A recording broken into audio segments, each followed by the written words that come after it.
Hello, YouTube. Um,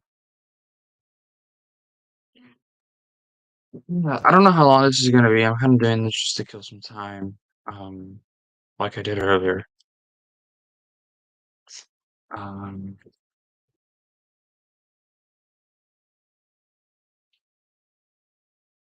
mm, let me go ahead and share the stream.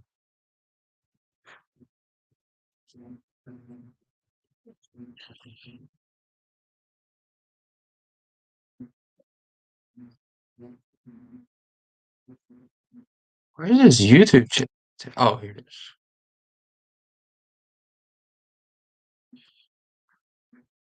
How's everyone doing? Um, Hopefully good. I've been doing good. Um,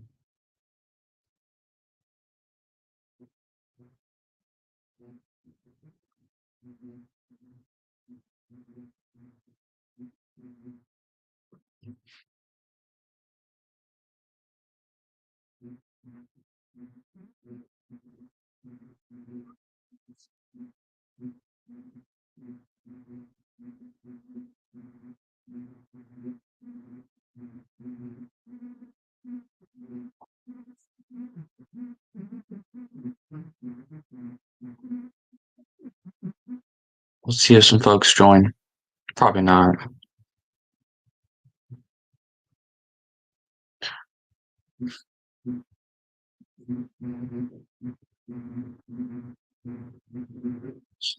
I do want to say, and I said this earlier, hi Slav, how are you? Why are you, what's up with that, Lance? What's up?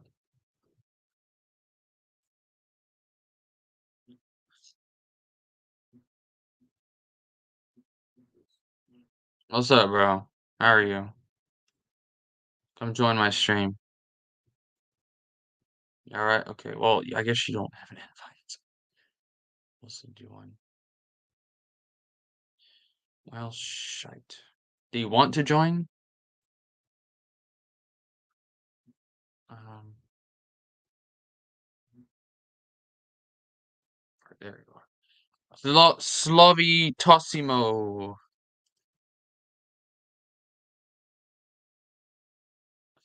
Look at Max.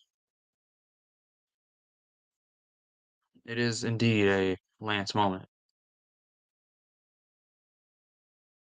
A very Lance moment.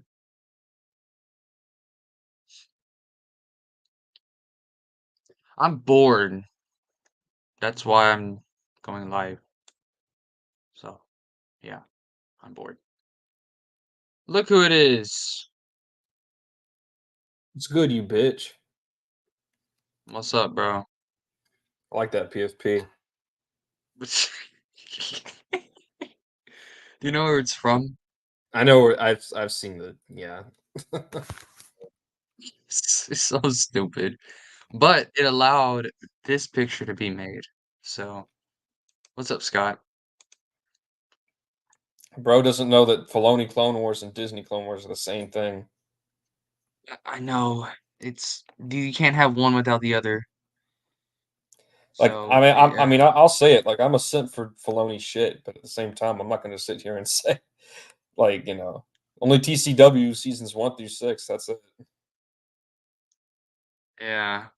Uh, I think I lost brain cells when I watched that video. And he thought it was like the funniest thing ever. It is funny because look at that picture, but Well, it's funny, just not for the reasons he thinks.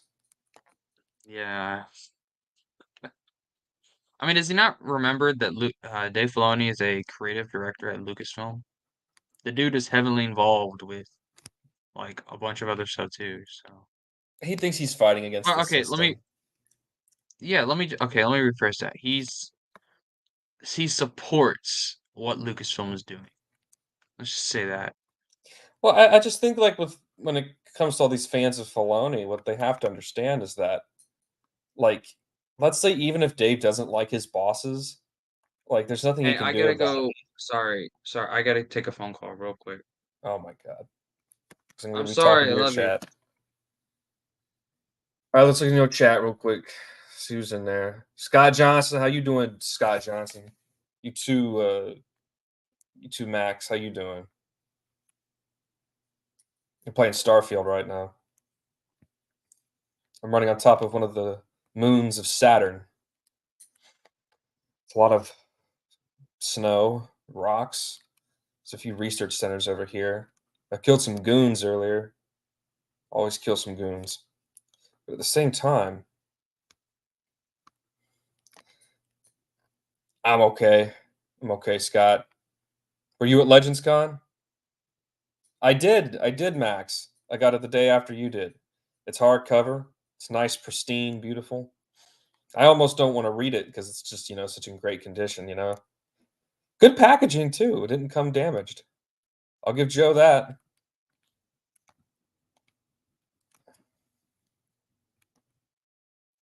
Why were you banned from Legends Con, Scott?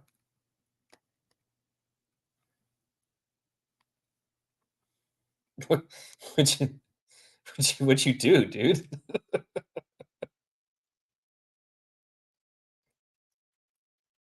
Well, I don't think that means you're banned from the whole thing. That just means you can't work there, I think.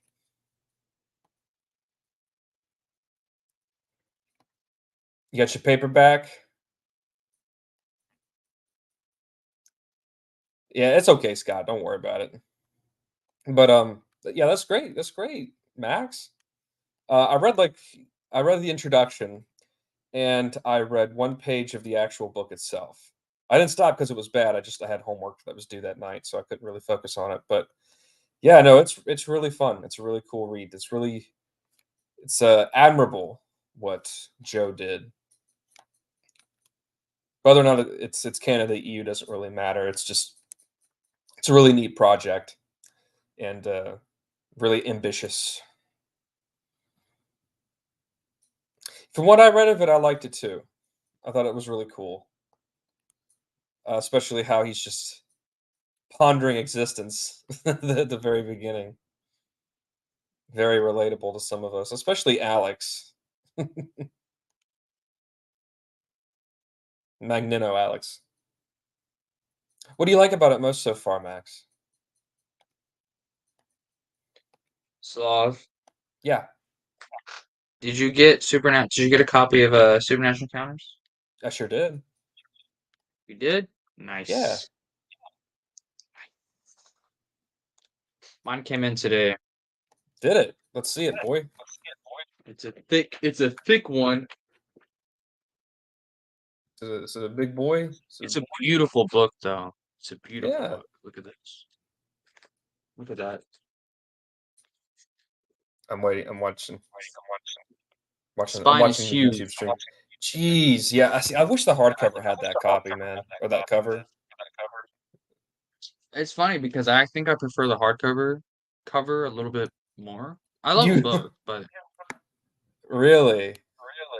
I like them both. Yeah, they're it's really nice. I love the art. I love this picture. Oh gosh, try not to crease it. You can barely That even is see cool. it. So Have you been reading it? it's cool.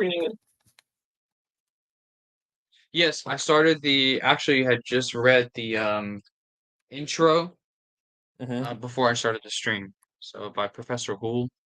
Yeah, I like how they're doing that. It's framed as if it's like actually in real life how they're doing it because how there was many different versions of supernatural encounters. There's like the official first one that came out 10 years That's funny. ago, and I'm sure there was some draft before that maybe that was released online. So that's really cool. Max says, Well, "Well, the weird stuff is my favorite part of Star Wars lore, and this is a whole manuscript of it. Lol. So reading about all this is fascinating. It sure is. You can tell it's it's something made of love. It's a passion project, which dude. most things you can't say. Sorry, Lance. What? Nothing. I'm just saying. I'm agreeing with you. Mhm. Sorry if I'm yelling. My, game is loudish. Man, this shit's so cool though. Mhm. Are you proud to But have there's it? apparently, I think Max told me this. I think she was talking with Granny over it.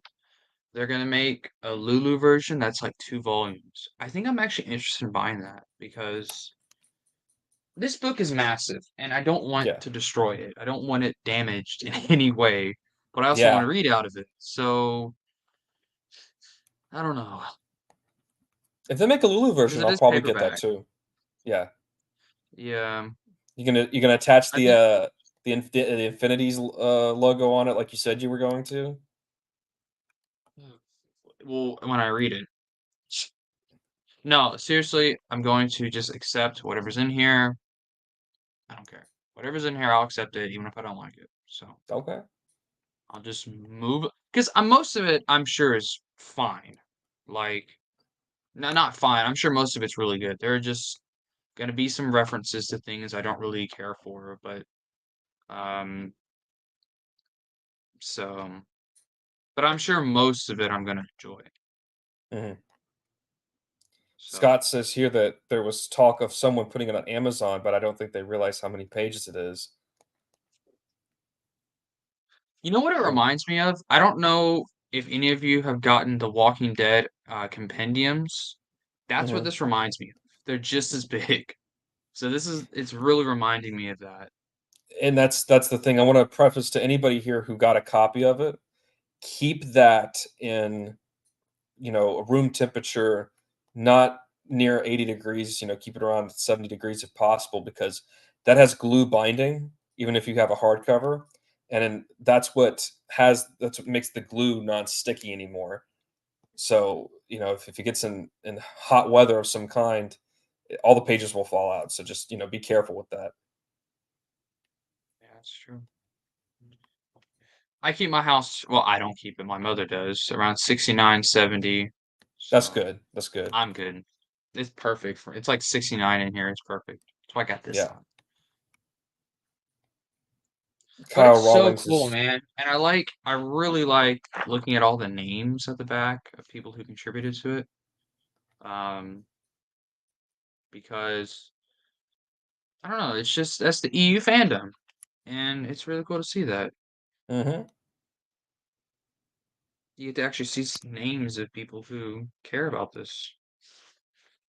Also, in the in the intro, there's a pretty interesting name. I think we all know who it is. Wat I Milkins gotta or some find it. shit. That's who it was. I remember reading that. Uh,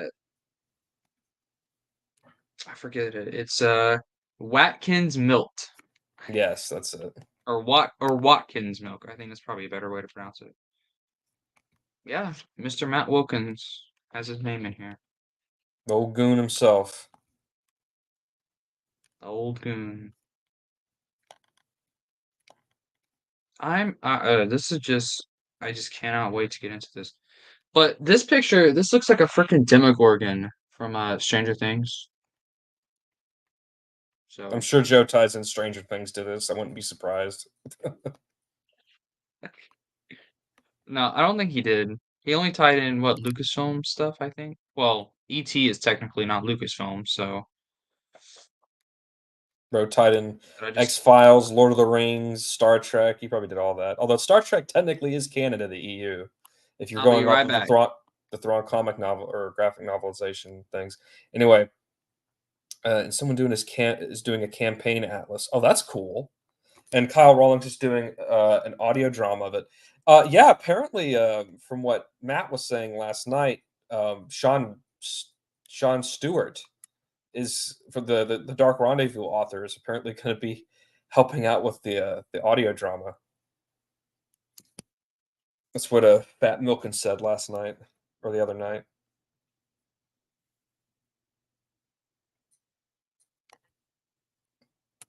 Um, yes, it is. It is good news for the fan, especially Legends Con.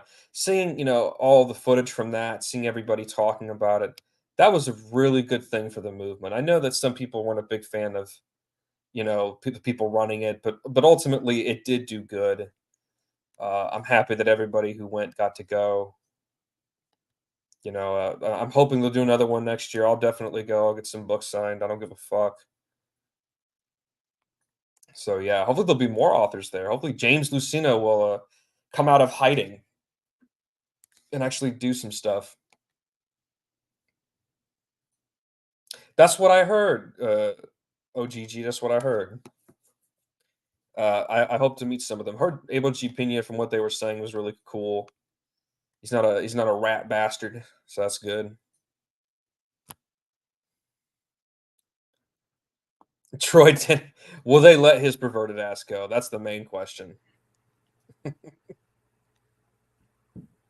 going on, guys? Oh, Scott, what's good, dog? Too much. I'm actually working, trying to finish up this new hire paperwork here for tomorrow. You're trying to finish what up? We just hired somebody, so I'm trying to get the paperwork finished. Uh-oh, you hired somebody. Would they look promising? I hope so. But we're short staffed, so pretty much anybody's acceptable at this point. Makes sense. Max, I think you and a lot of people have a lot of questions for Denning. I know Stover, apparently from what people are saying, he is not a fan of Denning or his work. Sorry about that. I had to take a couple phone calls. You piece of shit. Hello, Scott. How are you doing? Doing well, busy. Busy? Good. Hear the echo a little bit, which is good. Oh my gosh, I hate this. There we go. Okay, there's still echo. Let me see. No, I think it's gone. All I have to okay, the reason how I fix that is I go into my audio settings, I change the microphone setting and the speaker setting, and it fixes it. I don't know. So they said the next Legends Con is going to be in 2025. I hope I'm welcome to attend that one. 2025? Why is it so far? They're doing it in the spring. That's what they say. I thought it was going to be in 24. They're shooting for March 2025. Oh, damn. Okay. I thought they were going to do this in 24. Oh, well. I mean, I'll still try to go. Hopefully Stover will bring his fat ass back. Hopefully he'll pontificate every word he says again. God, that was such a joy seeing him there. Yeah, I was trying to think who is missing. Like Zahn attends every convention, so Zahn's. I think it was good Zahn didn't show up personally. He would have stole the show, and I feel like this is not like from what I've heard, he's kind of one of those attention whore kind of people at conventions. And so like I think it was good like this was Stackpole's time to shine. It was like it was just Abel G. Pena's time. Everybody there. So, but yeah, hopefully he'll be at the next one. Yeah, I'm trying to think who would attend. Like if you could have any Star Wars author attend, who would you want? Would you want Denning, or would you want Kevin J. Anderson? I mean, Kevin J. Anderson attends Dragon Con, so like he's accessible. But I'm trying to think of the people who aren't normally attendees at conventions. Well, I know Luceno used to go to conventions. He doesn't anymore because he doesn't like the canon or the new canon. But if you told him it was EU, he might show up. Kenneth C. Flint. I want to see him there. That would be a good one. I don't know. That would be awesome. What about some? Awesome. Let's get to the Clone Wars author there of the Republic comics. What's his name? Ostrander. Yeah, let's get Ostrander there. Let's get his artist, his cute ass artist that did like some of the greatest work for him. Let's get her there. I follow her on Instagram. Jan Duursema. Mm-hmm. So I created a new Instagram account.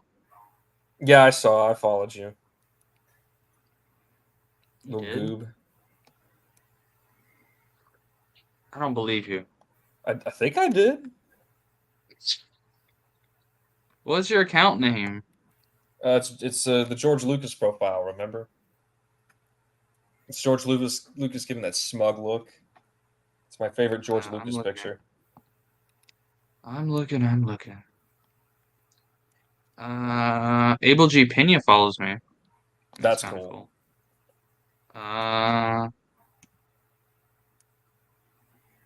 Oh, chrislacking.com. Yeah, that's it. I didn't know that was you. Oh shit. Scott, have you gotten your copy of Supernatural Encounters yet? Yes, I have it. Good. And mine, apparently, if the glue is unstable, it's gonna rot and fall apart because my house down here in Florida is not 70 degrees.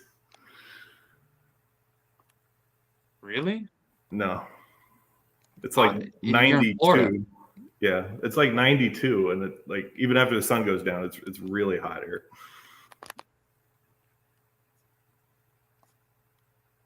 You don't keep your house cool? I do, but you can't keep it 70. Like that would burn out your AC. I guess that makes sense. Like 72's pushing it. I keep it 78, but I can tolerate it because I've been living here for so long. You better be, Max. If it's in Dallas, I'll be there. So gonna meet Lance for the first time. Oh my god. Meet Lance in person. Marcel will be there. Brennan will be there. Titus said he may be there. Oh yeah, I mean, dude, if I'm going next time, if there is gonna be a next one, you better fucking believe I'm dragging Titus along. I don't give a fuck. It's funny how everybody's so interested in attending. Like nobody cares about Celebration anymore. It's just this little convention because it's so small. Like you can meet everybody there easily. It's not corporate too. That's what's the appeal of it. And the EU wasn't corporate at all, so it just works perfectly. No, but you still got morons running the convention. I know, but as long as they're getting authors there, and as long as majority of the people are having a good time, I don't care. If they're using it as a way to get a leg up in their career, so be it. Yeah. I just think it's cool too because this has really, I think, united a lot of us, especially after all the drama that's been going on. So it's been Did really you hear cool. there's more drama with Noah today? I don't even care. Mm-hmm. So true. Celebration's thing. Yeah, there's Matt. There's Matt Wilkins right there. We don't have Celebration. We have Legends Con now. There you go. Matt. I mean, I'd prefer Celebration personally. What's up, Scott? I'd prefer Celebration to Legends Con any day. Well, yes. If there's EU stuff there. I mean, well, is there EU I know there stuff is a little bit. Is there EU stuff at Legends Con? I mean, besides the authors, you got pins that were new canon, Ahsoka, the new Thrawn. I didn't see very much Legends stuff. I saw that a girl dressed up as Tahiri, but not that much expanded universe material, to be honest with you. Matt, you better show up next time, man.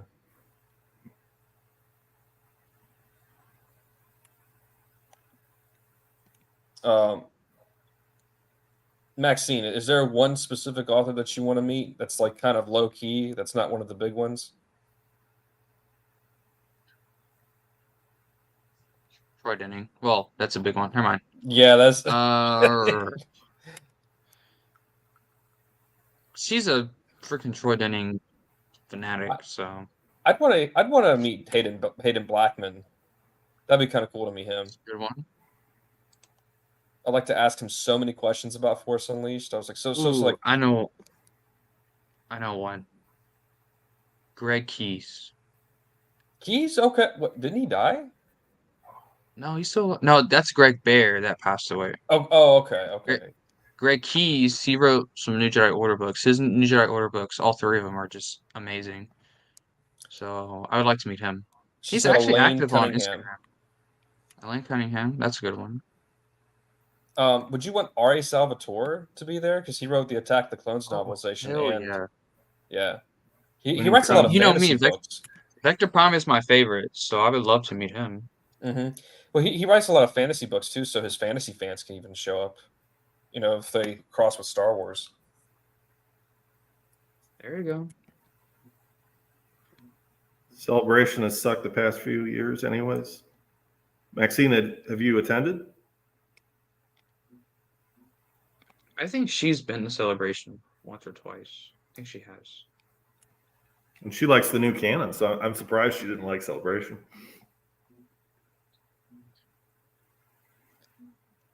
Well, It's becoming so, more EU. Well, I mean, there is EU merchandise at Celebration. I mean, Christopher Nelson has went in the past, and it's the same vendors that were there in the heyday of the EU. Really, it's nothing's really changed. I mean, the same people still go. That's interesting. What I hate about Celebration is they're always showing like exclusive trailers of the new stuff, of like new shows and whatever. Yeah, that's what they that. focus on. But you know, they used to have authors. What was the one episode 7? You had Alan Dean Foster there. You had James Luceno there. There was a whole lot of other stuff related to the EU that you could do that was separate and apart for what they were trying to promote for the new films. I think it was still worthwhile. I didn't get a chance to go, but looking back on it, I wish I would have.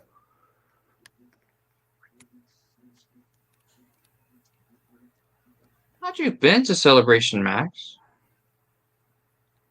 Guess I'm misremembering. I like a few new canon. That's fine. Slav, what are your thoughts? I took the Wilkins oath earlier. What are your thoughts on that? I don't think you'll honor it. I have no confidence. I canceled my Disney Plus account. Did you? What does it matter if you watch the new stuff or not? That's the thing is like I've not had Disney Plus, but I still watch the new shows. Cough, cough. Somehow. I mean, I don't, but I wouldn't think bad about anybody that did. Well, that's not true, actually. I think about it. I didn't watch Kenobi. I didn't watch Andor. And I haven't watched any episodes of Ahsoka, surprisingly. So it's interesting. I didn't even watch Bad Batch the last season. Bad Batch was I tried watching the first episode of the second season. I just couldn't. I couldn't do it. Yeah. So I've But anyway, I'm glad you've taken the oath. Let's see if you keep it or not. Matt, if you're still here, what do you think about this? He doesn't know an oath is named after him, and I'm sure he doesn't want that to be. he's like, what's the Wilkins oath? I don't know what that is. That's he doesn't care if you watch the new stuff. Like, he doesn't, but that's his personal preference. So it's up to you if you want to watch the new shows. I mean, well, I did it mostly for memes. That's why I did that. And then you did it for clickbait? I'm not clickbait. What do you mean? What clickbait? I have 180 subscribers. There's no. So what's the target audience on that clickbait? Like, who goes for something that says Wilkins oath? Is that like the blue pig crowd, or is it like who are you trying to bring in by saying? I don't know. I don't know. You joined. I didn't know that there's a target audience for the Wilkins oath. This guy joined. Like so. Right. Yeah. So me and Matt are going to run No Con. We planned it all out. And the beauty of No Con is you can make these elaborate, wild fantasy projections, and you could just schedule it a year and a half out. And if it doesn't pan out, then you just cancel it. But you just fantasize all you want. Like, bring in any guest author, just say they're attending, have people buy tickets, have people donate to you. And then if it doesn't work, oh well. I like that. It's a great way to make money. We can ban whoever we want. Anybody that criticizes your convention. Mm-hmm. Good to see you, Matt. Yeah. Well, there you go. Slob, were you at Legends Con? No. Sadly, I could not attend. Oh, you were saying you'd better be at the next one. I was like, well, I don't think you were at this one. Well, no, I would. I want to be at the next one, though. That's why I want you there. I want to meet you. You need to watch those inflammatory comments. Uh-oh. Uh-oh. he's I he's mean, gonna get me. there's consortium board members watching every stream. They have eyes everywhere. They're like the CIA. The no gray. Yeah, well, I mean, that's, to be fair, I always said that I didn't think a convention like that would make it, and they did. So, Well, it was small enough to where it worked out. yeah, I mean, and I didn't think they had it together at first either, but they came together. And I like Kyle, and he's part of that board that does things. But yeah, I do wish they would have been a little bit more inclusive. But other than that, everyone seemed to have a fun time. I loved. I don't know if anyone saw any of the interviews. I mean the panels. Sure. Yeah. I love I those. haven't watched them yet, but I plan on it. Marcel love- took some videos of them. I watched those. Some nice revelations. Some Yeah, nice. and they all seem behind the idea of continuation, which is good. Besides maybe Jason Fry, everybody else was pretty positive. I heard. Okay. All right, Lance, give me an EU question. I'll be Jason Fry. Go. Just give me just a random. EU question. Okay. Who is Arhol Hextrafon's father? Well, the thing I like about the new Ahsoka series is that it's just breaking ground. Never before have we seen a strong female character, and a lot like Rebels, of course, the cartoon, and the Mandalorian. Good question. Next question. So, Mr. Who was Fry, the first Jedi? if you were given the opportunity, what story would you write in the expanded universe? Oh, wow. I would love a character from the Boba Fett series that they just came out with, and that random character is just always so interesting to me. So Yeah, you love those they are covers, doing one don't you? about Rey. Mm. Hey Jason, I got a question for you. Why are you such a kiss ass, man? Well, I mean, when it comes to shows like Andor, I mean, you just got some quality stuff going on, and all the new books and comic books we have the High Republic. I mean, just so interesting. It's much better than anything I've ever done. So I'm just really super jelly about it. He's just the full Yeah, I mean, marketing some department. people, and the thing is, it's hard to tell. Was he, because I wasn't there, but was he being a troll? Was he just not caring? Or did he really? And I kind of fall on this ground. I think he's just ignorant. I think he was ignorant of the purpose, ignorant of the questions. I don't think he understood them. I don't think he understood that he was surrounded by people who, I mean, you think you would because you're surrounded by all these old authors and everything, but maybe he thought, oh, this is the only people they could get. So what I will say about Jason Fry, and I talked to him because he was selling off some of his old EU collection, and I bought some of it. Oh. And Why did he do that? I got the opportunity to send him a couple messages. I told him what a great job he did with Essential Guide to Warfare and all that, and Atlas, and he completely. I mean, he took the praise. He thanked me for that, but he completely swept the topic of the expanded universe away and just wanted to talk new Disney books. And he sent me one of the signed versions. I think he did was it the Luke Skywalker book, the young reader book? He sent me a signed copy of that for free, which is nice, but he completely ignored the premise of my question. Yeah, and I don't get that. I don't get the understanding of that, because I don't know, and a lot, but that seems like the path of Lucasfilm, right? Like, hey, EU fans, don't they want new canon EU characters? And no, that's not. Who's asked for that? No one. Who are you talking to? What do you know? You would And like, think there's this. they'd understand that by now, because we've been telling them, they Yeah. can write their new stories. The whole point of them canceling the expanded universe was for creative freedom and that, but apparently it's not creative freedom, because they're still making stories about those characters. They're just in the new continuity. It's really a mystery why just the outright refusal to even give fans a bone like that or anything like that. Sarah's my favorite Rhode Islander. Hello. Hey, Max. How are you? We're all Hello, good. Max. My lighting okay? Yeah. Okay. Perfect. The lamp is a little bright, but it's okay. It's like a supernova going off next to you. Yeah. It's great. It's good. It's a well lit area. So, Yeah. Watkins Milt, Oh, what is your thoughts so far on Supernatural Encounters? Yeah, I don't well, know if I you've mean, finished the it. thing is, I haven't read the new version. Okay. I'm still waiting for my copy to come in.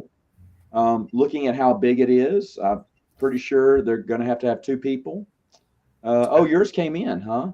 Mine came in. It's freaking days ago. ginormous. So, Hey, everyone's has come in. My name is in it too. Good. Love that. So- Joe Bongiorno was super nice about it, and he intended it as a surprise. Then the PDF came out, and I saw it, and I was like on the stream with Lance, and I freaked out, and he saw it, and he loved it. He's So a good guy. He's a good he's guy. fantastic. That's odd. So I'm the only one. But Lance, you just got yours today? yes. Came in earlier today. Uh-oh. Well, Scott, I am worried now. Everyone seems to have a copy but me. Maybe Mine you came got in. my signed version.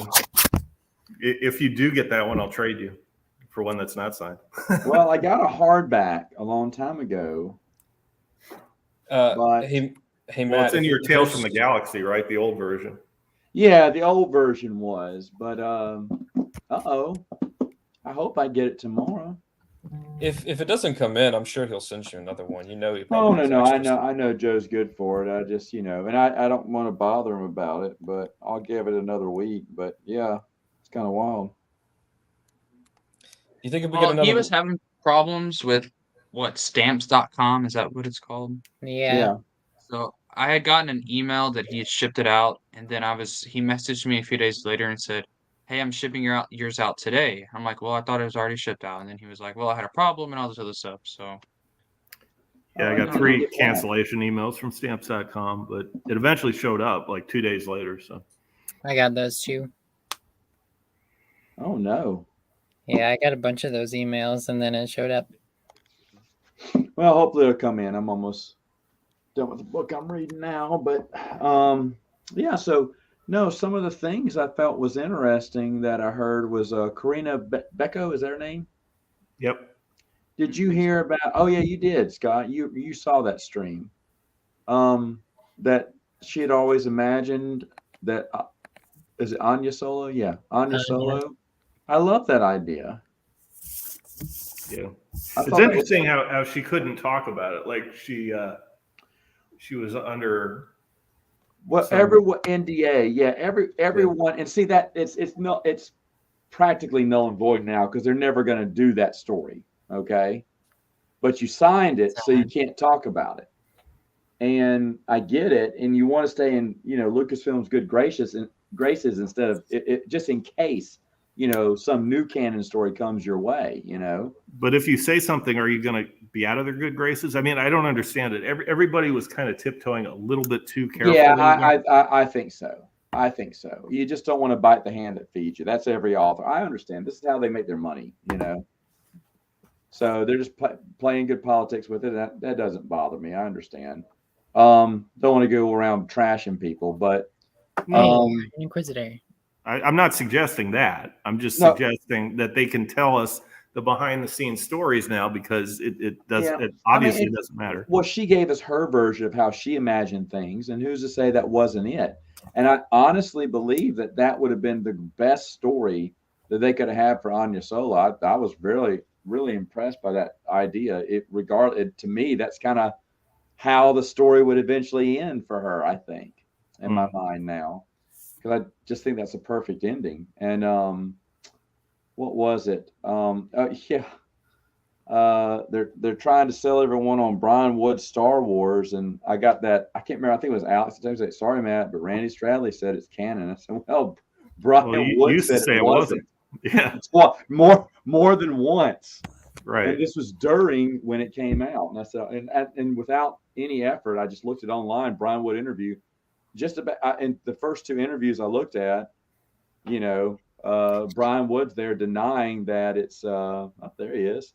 Brian Wood's denying that, you know, it's Well, what was interesting about the Wood series is he said it was a retelling. So yeah, it did use some of the lore, like Wedge's backstory is still the same as it was, but it's telling a new story as if there was nothing but set after the movies, right? Like it's not stepping on the toes of any of the stories. So it's almost an infinities, but not quite.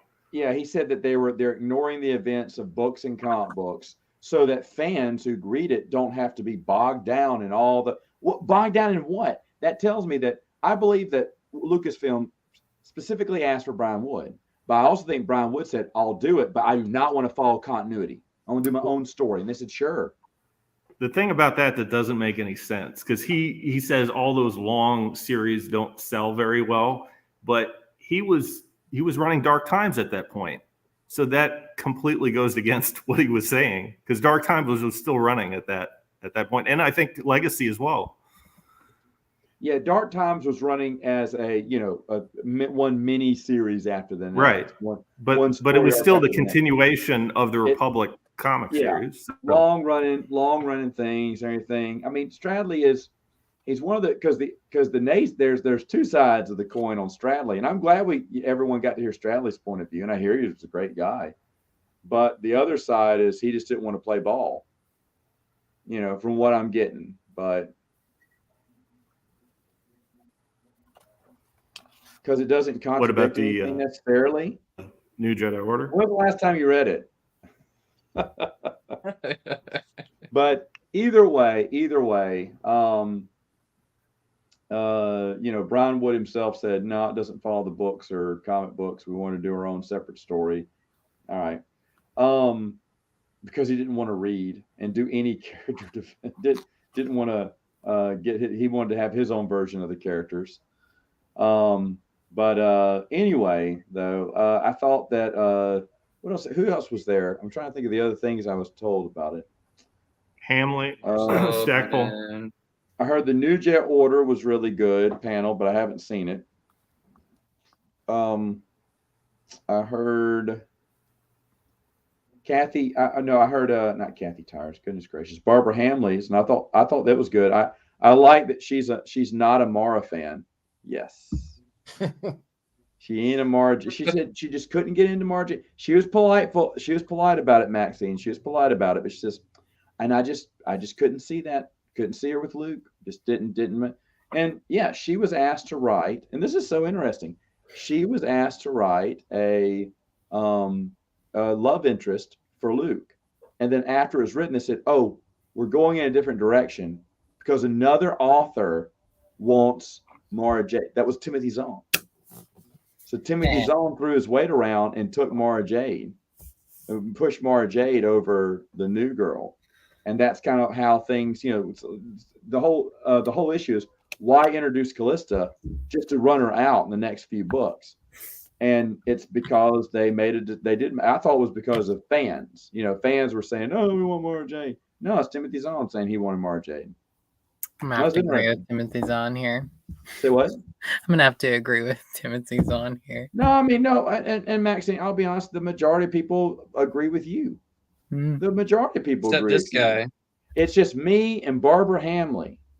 I will say, if he had ended up with Callista, if like Mara didn't exist, then I would have been fine with that too. No, but I prefer Mara. Again, outside of Barbara Hamley and myself, there may be one or two other people out there in this universe, but that's it. So I mean, I like Callista though. She was cool. No, it's you don't have to say that. That's not. No, I'm just saying. No, you say nice things now that Mara Jade has her man. But anyway, but the thing is, though, I really wish I could have been there. I hear Barbara Hamlin was really nice. That's really awesome to hear. I can't remember who else they talked to, but you know, a lot. I mean, Stackpole's always nice. I've spoken to Stackpole lots of times. But I bet just to sit and talk to those people and see Joe, and I hear Abel G. Pena was great. I heard that before, but I've never gotten to meet him. So there's a lot of things that, you know, is really, really cool. You know, I'd have loved to have been there just for that and just to see everyone, you know, that'd have been fun too. You got to get a second chance, man.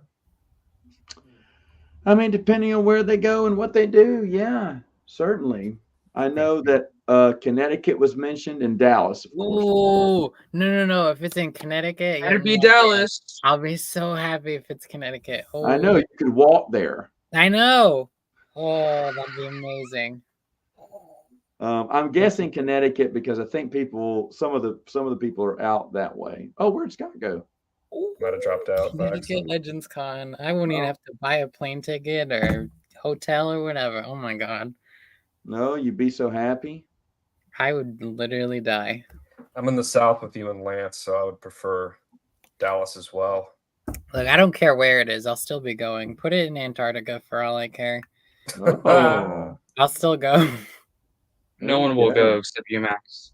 In that Well, case, then I get all the authors to myself then. Just imagine like they're flying all the authors out there like on a helicopter. They all land.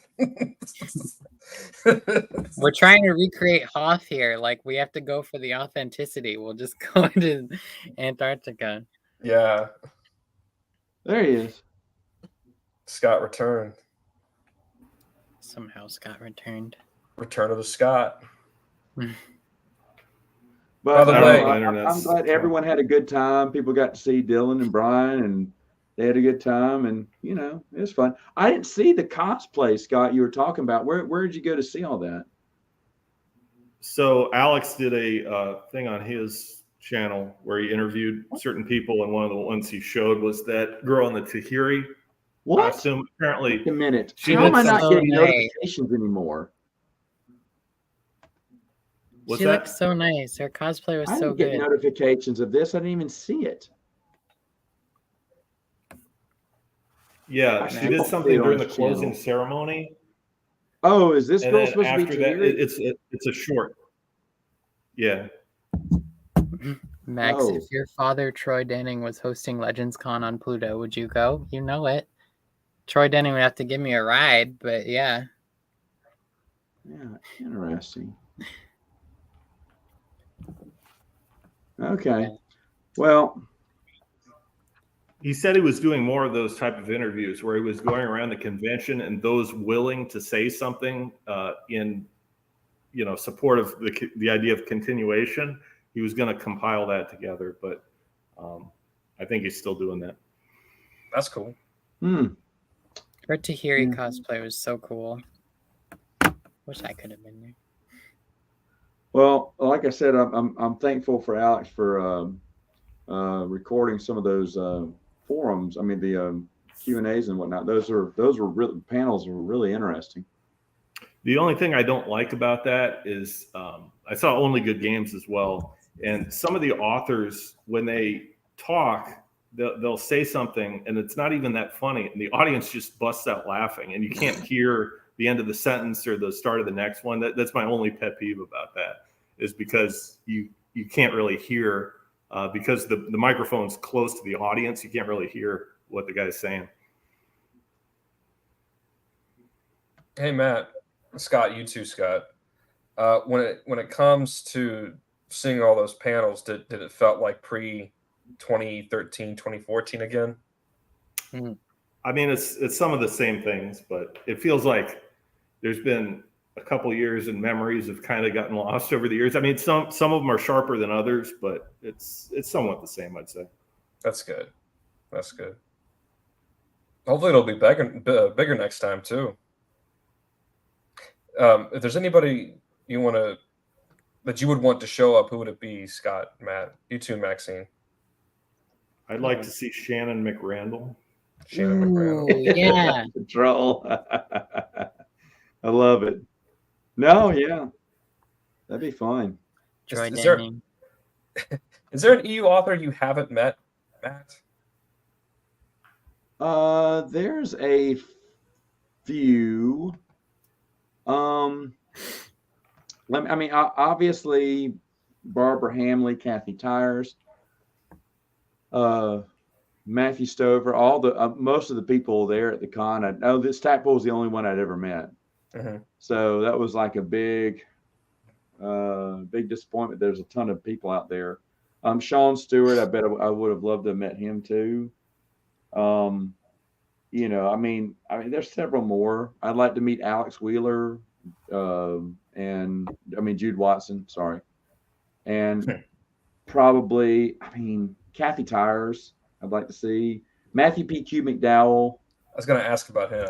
Roger not- McBride. Yeah, Roger McBride Allen. Because I think no one wrote Lando better. A lot of people wrote Lando good, but Michael P. Q. McDowell got who Lando was and how fun a character he can be. Is I mean, McDowell James still Luceno's a alive? big one. Drew Yeah. Carpenter. Yeah, Drew. Like people were posting funny pictures from his Facebook profiles earlier. They're really funny. I'd like to meet him. Mhm. He seems like a Karen fun guy. Travis. Karen Travis would be another one. Oh yeah, Karen. Honestly, I'd have her sign everything to my favorite Talifan. Did you meet her? Did you ever meet her in real life, or was it only on forums? No, I never did. Only on the forums. One of the Tally fans is what I wonder was. if she'd be willing to attend, or if she'd still be sour to this day. I think she'd have a change of heart. I think she'd be willing to attend. She's older now. Maybe so, but I did talk to an author that knows her. He loves her, feels bad for her, but she really feels betrayed by Lucasfilm. Yeah.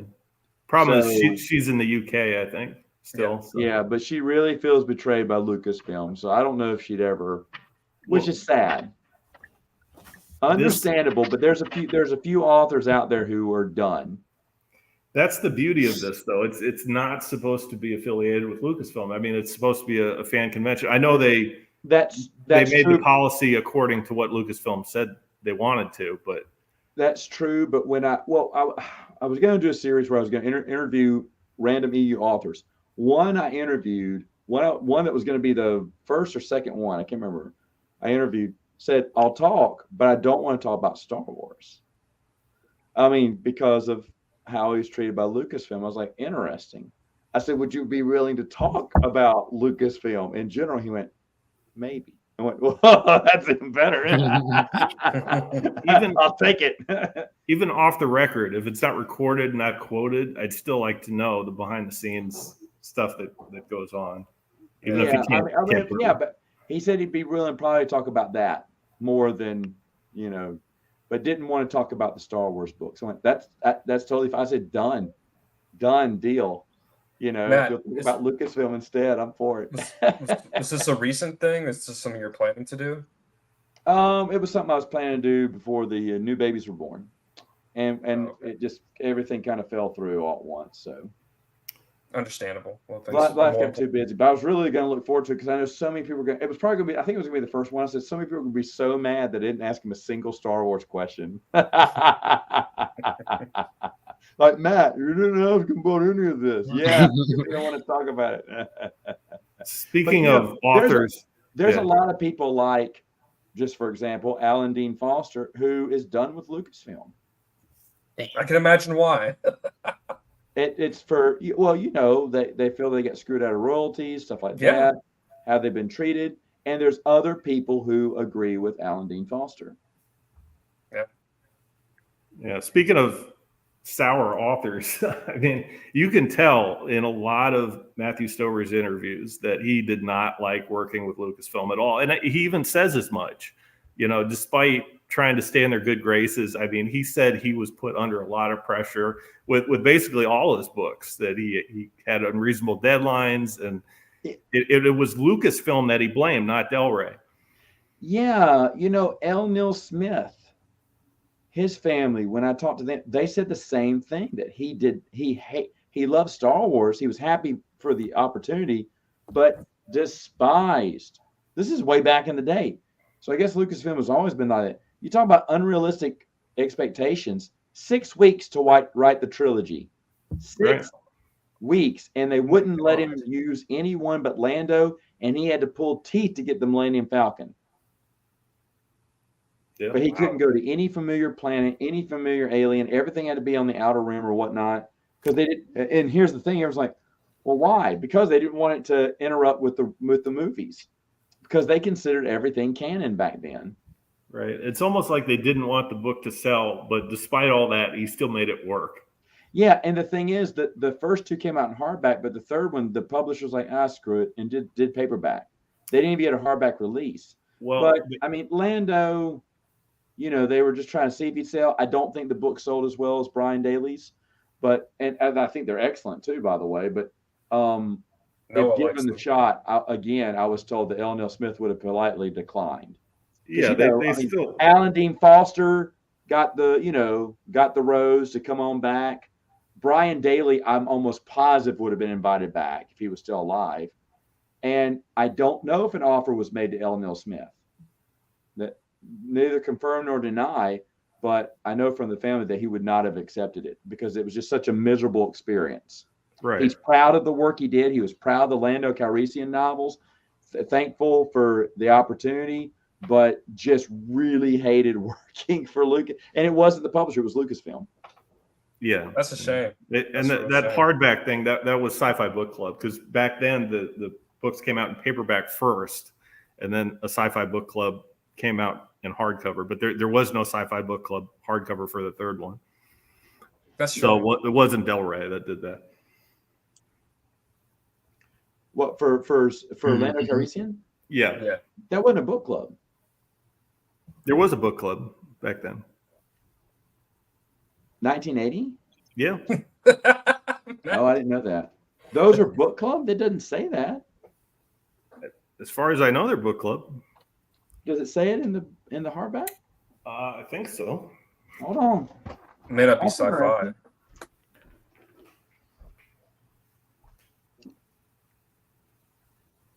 All the old men getting their expensive collector's items right now.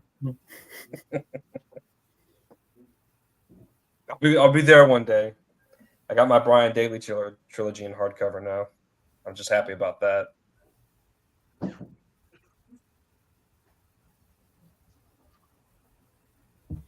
Oh yeah, it says book club edition. Yeah. Look at that. I've never noticed it.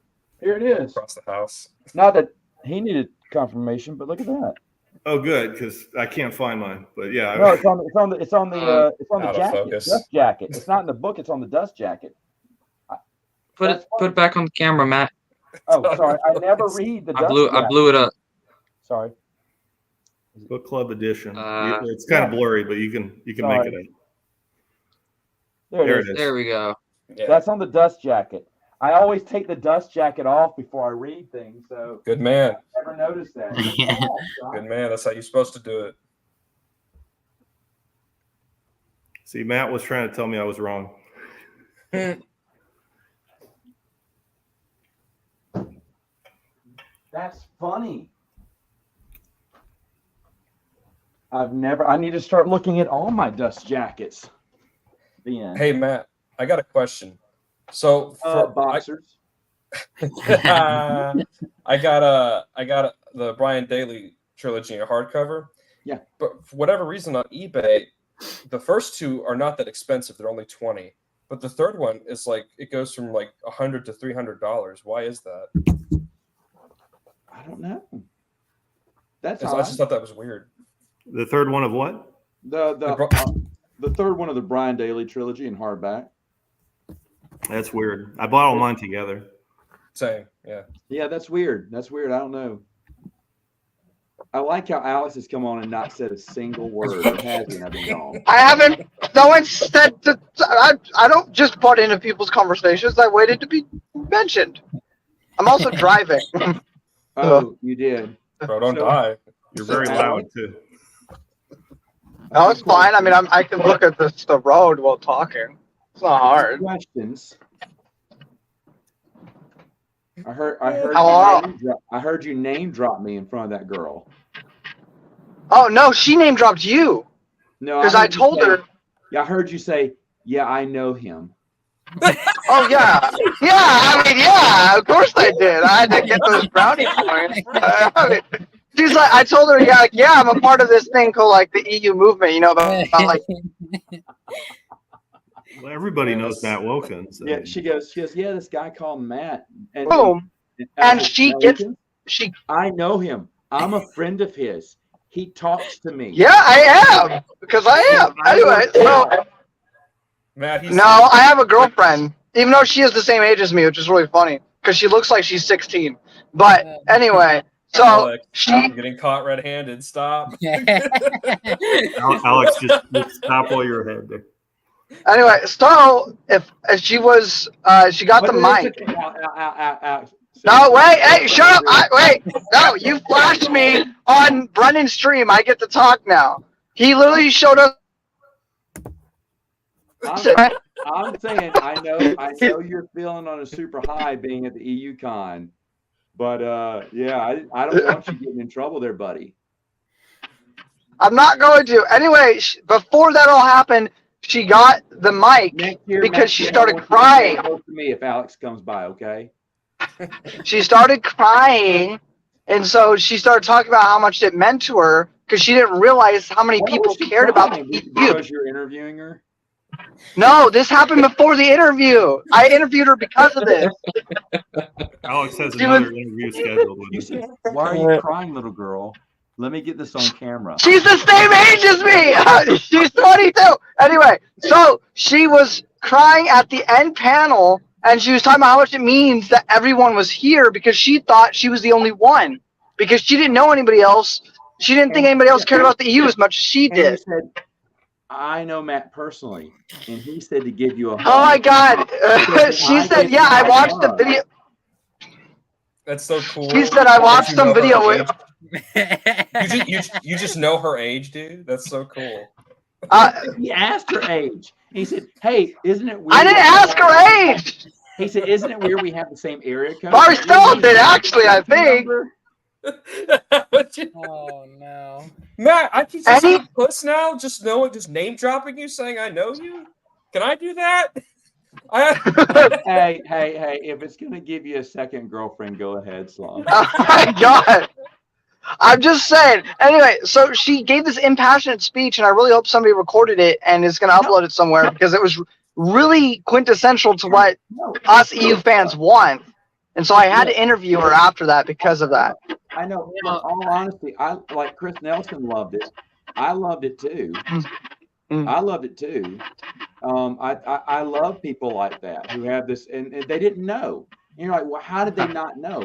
Because the only way that she's going to see it is through a video of mine or someone else's. But she thinks these people are just one-offs. That there's a whole group of them that came together for one moment and they were all enjoying the same thing as her. That's great. And then she's very emotional about this, and you're happy too when you find out there's other people just like you. You're kind of not to be cliche, but you're not alone. And then some guy comes up and says, "Hey, I know Matt Wilkins.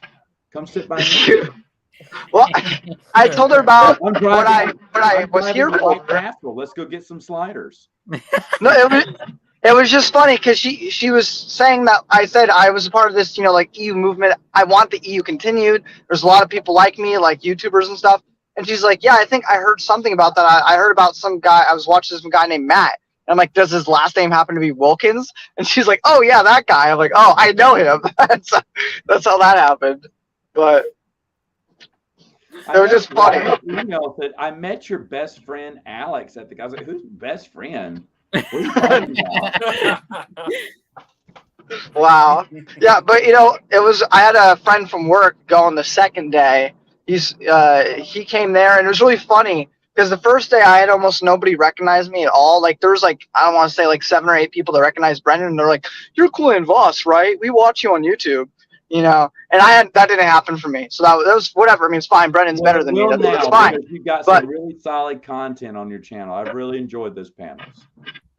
Oh, thank you. But so the second day, though, me and Marcel got up early. We wanted to get coffee. We saw Joe just sitting there in the middle of the hotel, just tired as all hell. And then Marcel's like, are you tired? And he's like, I'm so tired. I didn't get any sleep. I had to prepare for today.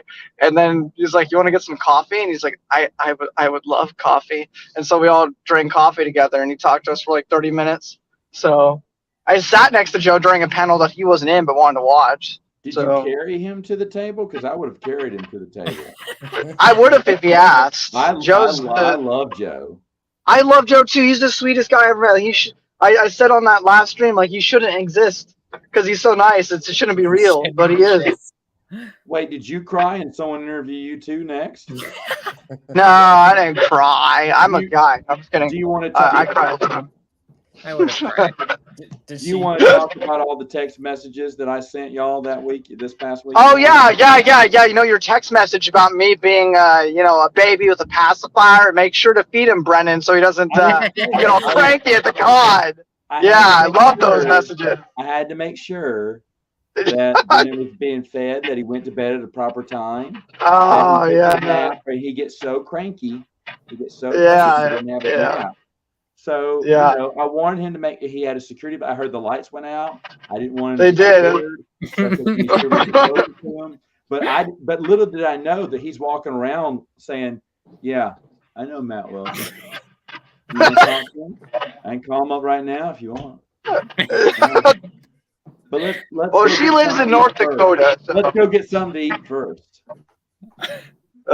He's gonna be doing that with Joe next. Oh, He talked to some girl about supernatural. Like I think Joe. Did you know that? That's a boyfriend, so I don't think that's gonna happen. Oh, man. I gotta. Joe's just a very sweet guy, though. Him and Abel G. Pena were the absolute goats of the entire day. Kogi was great. Was great too. In fact, Kogi and Abel G. Pena didn't even know about the EU movement or the billboards. What? So me and Brennan walked over to the Twin Sons Foundation's little booth. We're like, can we borrow your pictures for a second? They had What? the billboards like framed. And so we walked back over to Abel G. Pena and showed him, wait, this is real? I'm like, yeah, how long was that? I was like, it was up for 6 months in front of Lucasfilm. And they started laughing and they took pictures of it. They're like, that's awesome. So they're definitely, they want to do it if they could. What was it like having working internet in Burbank, California? Oh my God, it was amazing. It was so great. It was cool to see Brennan and everyone. And I could see everyone in person, and I wasn't a robot because I was actually there. It was crazy. Also, I have to get in my house. So give me a second. I have to clock in, or not clock. I have to put somebody else did it. Never mind. Military family. Okay. All right. No, sorry. I had to put a thing on my gate, but While it that's going seems on, behind me didn't. Lance, I had to watch your stream today. I didn't have to, but I wanted to watch your stream today and find out what the Wilkins Oath was. I was confused for a minute. Because Alex knows Marcel he told can me. let you know what the oath is too. Hey, I Scott. think we all need to know. Hey, Scott. Hey, Scott. The Wilkins Oath, Matt. I guess it was created by Greyholm. I don't know if you know who that is. Okay, yeah. He created that. That's what you have to do. What? Sorry, my bad. Like him. Okay, and then Marcel told me about it. So what? So Marcel told me about it because Ahsoka is just as bad as you think it is. So I'm just gonna stop. No surprise there. No, you know what? It's it funny because one of wasn't. my buddies who is a big EU fan and a friend of mine, he said, I'm going to give it a shot. I was like, okay. First 2 episodes came in, he's like, hey, it's actually good. I was like, oh, well, I'm glad, like I always say, well, I'm glad you're enjoying it. No, I'm not going to watch it. I have better things to do with my time, but yeah, fine. That's good. Episode 3 came out. He went, so I just watched episode 3. You're right. I'm out. Damn. So I don't know exactly what that meant, but I got a good kick out of it. Yeah, it's pretty bad. Yeah. So I don't even know if I should finish watching it. So No, I don't know. Maybe you don't have to force yourself to watch anything. I mean, again, I don't care if someone does. That's fine if you like it. I really don't care. But I know I'm on the same page as you. I'm going to watch it at some point. I just have better things to do with my time. If you're really going to give it a fair shot, okay. But the thing that gets me is some people, and I love these people. I love these people, but they do it. They watch it with the intent to tear it apart. Hate watching, yeah. But the thing is, that to me, that feels like such a waste of time. Yeah, no, you. I didn't go into it wanting to hate it. No, you did. I went into it thinking it was probably going to be bad. I'm not talking about Lance. I know. title. I'm just Yeah, saying. yeah, Lance yeah. did I that. am not. No, I am not talking. I about me. know. But Lance said But that he would. the thing is, though, Oh my I god. don't know, and I can't say, well, that's not a good use of your time. You can use your time however you want to. Yeah. It just, for me, it's like, well, if I hate soccer, I sure as heck am not going to watch the World Cup. Yeah. It's not going to make me. I'm just going to be bored. But then I'm going to hate and talk about how stupid it is the whole time. Man, me personally, I've got other things I'd rather watch. I'm watching a Bollywood movie right now and just laughing. If it wasn't 3 hours long, I'd have it done by now. But it's going to take me another week to watch it. Is it But- RRR? Yes, it is. Yeah, Oh. I suspected. Holy good? cow! I think that's a must-watch for everyone now. I That's hear what everybody's Bollywood. saying. It's like Tollywood or something. Someone told me. But anyway, either way, it's unbelievably entertaining. Unbelievably. I That's good. am how far in, because I could have watched it. I am an hour, 30 minutes, and 50 seconds, and I'm at the halfway point. Hallelujah. It was quite popular at the theater I work at when it came out. Oh, I understand why now too. Yeah. I haven't Right. seen it, but it's pretty fun. So it's entertaining. It is entertaining. Hmm. Like the dance number, the first dance, Slav, have you seen it? I've not seen it, but I've heard it's good. My buddies like it. There's a dance number. I don't even know what's going on, but I know that once I'm done, I'm going to show my wife that scene. I'm like, this is, I don't know what this is, but I cannot look away. It's not like, it's like a good train wreck. You know, your train wreck, you're like, oh, it's ugly. No, it's a train wreck and something awesome happened. And like, wow, did it mean to wreck like that? Because that is awesome. I mean, that's just what I think about. But I'm having the best time, non-sarcastically. Like I would watch this again in the future. I was like, what a wild imagination. It's just, you know, it's fun. That's what you want to do. We want to have fun. Amen. And we're gonna have fun at NoCon 2024 and It's Chris happening, Nelson's baby. backyard. It's gonna be, you know, a bunch of things. I think we just added on the panel that we're going to be rocking his kids to sleep at their afternoon nap time. And Alex, where'd he go? He's gone. He disappeared. Heaven forbid his internet didn't go out again. No, his but- girl found out what was being said. That's probably what happened. He's two-timing with Tahiri lookalikes, but yeah, no, I think Brennan told me that. But then what they didn't tell me, and what I was going to get from Alex, I didn't get. There was another travel partner who was with the group that whole weekend, and they never even mentioned that person. Do you know who that person was? Mm-mm. Brennan's mother Oh, What? was I there. didn't hear about that. Oh my! I got to speak to her today. What was she like? Was she nice? Well, Brennan fan? said, "Oh, she's wonderful. Any mom that's going to travel 23 hours, take her son." But it was like a 23 bonding hours? thing. Road from Arkansas all the way to California. They drove. Wow. How many I mean, days? we're is talking like you know, National Lampoon Vacation style. They're Yeah. going cross country there.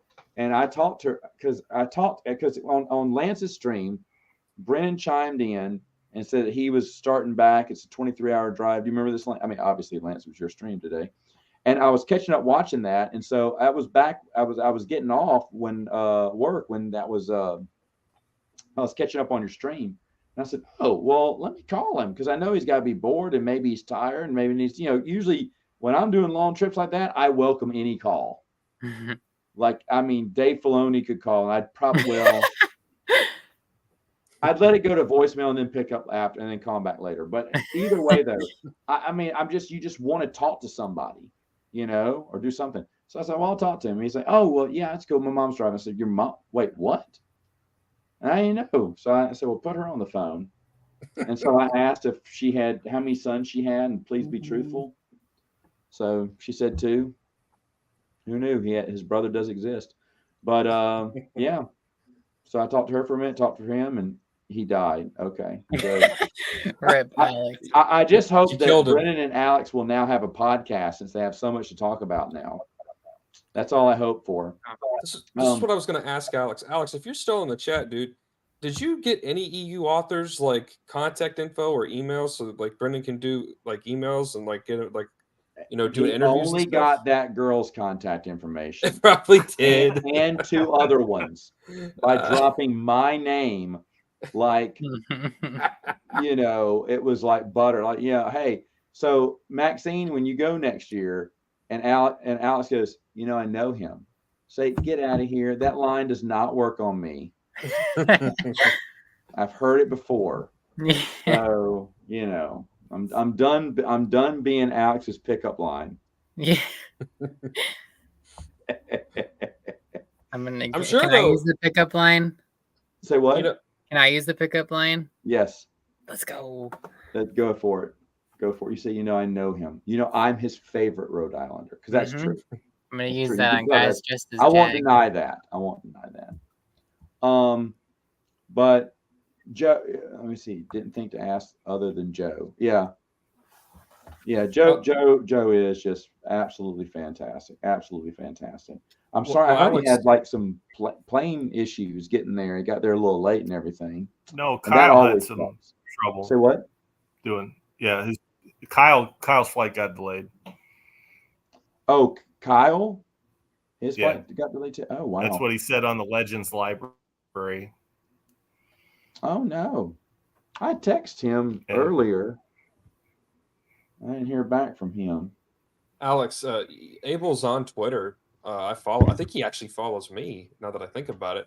Go ask him on there. So tell him, like, DM him a little picture of you. He may remember you. Be like, hey, come on Brandy's podcast. That might work. But he seems like a nice guy. I mean, he didn't even know that EU, like YouTube community was a thing. So maybe he'll like talk in here more. Who knows? Tell some stories. Oh, there you Shit go. talks So, on. they did do one. Man, everyone's more in the loop than me. So there's a lot of together, things Matt. You're reading too much. You got to be on YouTube. What am I thinking about doing? I know. I tell you what, getting into it too. But yeah, no. But I like I said, they had a whole slate of people that I'd love to have met. And there's still tons of people out there I'd love to meet too. But I like the uniqueness of it. Whatever their purpose was for the con, I'll be honest, they got a good slate of guests that would have interested me. That's the thing.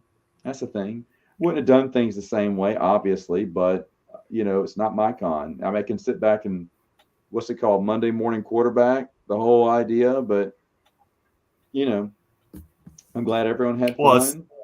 Oh, go ahead. I mean, I could criticize it, but the thing was at the start, all they did was ask for money, and they didn't provide a value proposition. Right? We didn't really know what was going to go on, and I donated money, but they had I had them on the stream, and I told them that afterwards. I said, guys, I want to support you, but it's not looking good. That did not. And Kyle admitted that it didn't look good. Could have done better. And so, can we bring someone back? I said, absolutely. But still, I felt like it was, a little. And I was doubtful. I was like, I don't know if this thing's going to make, but it did. So good. And it's. I know you've talked to.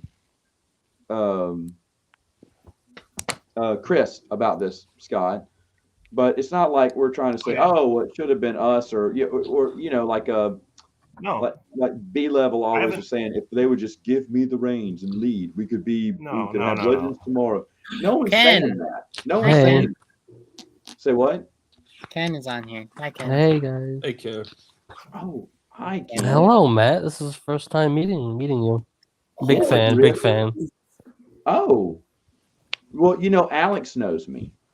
Yes, I'm well aware of that. You two are good friends. Oh, yeah. Did he say that? Best friends. Maybe he did. Maybe he didn't. Yeah, he has the inside scoop here. To be fair, I did offer Alex my Harry Potter room in my house. I have that little room under the staircase, and still today, that is Alex's room if he ever wants it. So I gotta give him that. So Ken boy. Mm-hmm. That's me. But no, I like so. Lance, have you read much of Supernatural Encounters yet? The I new one? read the introduction. Okay, I know it I just came in today, so you're yeah, planning I on read it. hitting the ground Yeah, running with it. yeah, I'm probably gonna pause everything else and focus on this for the No, I next understand. It's a beast. however It's going long. to take me more than a couple of days. So, but yeah, I've read the intro. It's written by Professor Hool. Yep. It's pretty interesting. So, Yeah. Maxine, I'm guessing you're going to be tearing into it as well. I am 100 pages in. What? Lance, Yeah, what have you been doing with your life? I'm telling you. I got look mine a out. few days ago. When did I Wow. Okay. Maxine's good to go. She's sitting on Yeah. G waiting on O trying to get through this. That's great. I think I got mine Thursday. Yeah. Oh, okay. You've had yours for a little bit longer. Okay. Yeah. Good. Good. Enjoying it so far. Loving it. Loving it. It's Loving fascinating. Alex put it up in one of his best ever there. It's very good. It's very, very good. Very well written, and it's just very fascinating. Scott, Alex, what you were about reading you? it online when it came out, right? Oh, I'm sorry, Slob. Go ahead. I was saying Alex was reading it online. He says he's 500 pages in. Yeah. Bro's tearing through it. Yeah. It's 1,000 Toilet pages, paper right? after Taco Tuesday. That's what he's doing. Scott, what about you? I haven't read that much of it, maybe 25, 30 pages. I Not got that you. much. I mean, I just got it Saturday. You But just going back got to it what in you were too, saying, and the weekend is always busy for me. If I got it Friday, it's not going to get first page won't get turned till Monday probably. The yeah, weekend. but real quick about those fan panels or those author panels, I think it would be a good idea not to step on anyone's toes or anything, but like to do a real deep dive on each of those author interviews just to dissect what they've been saying. That might be valuable just to document that and have people's takes on all those topics. Well, I think that would be fun to do. You're exactly right, and they did not. They did think about that. What the deal was, if I was originally going to be going. No one, Scott knows this, but I was really going to be going. It was going to be a done deal. Like right before I made the announcement, I wasn't going. I thought I was, and Scott knows more than anyone how the whole situation went sideways because I was calling him live, giving him updates. So I was going to go. I got the ticket and everything, and then just everything at work just went upside down, which rarely, if ever, has happened. So it was just such a fluke how things went down. So I didn't get to go, but I was Kyle was going to get me the press pass, and I was going to do some of these, interviews with each one of them and live stream, which I was very disappointed Twin Sons didn't live stream, but those guys are just so awesome. I can't. Yeah, well, they were at the booth. They couldn't really do that.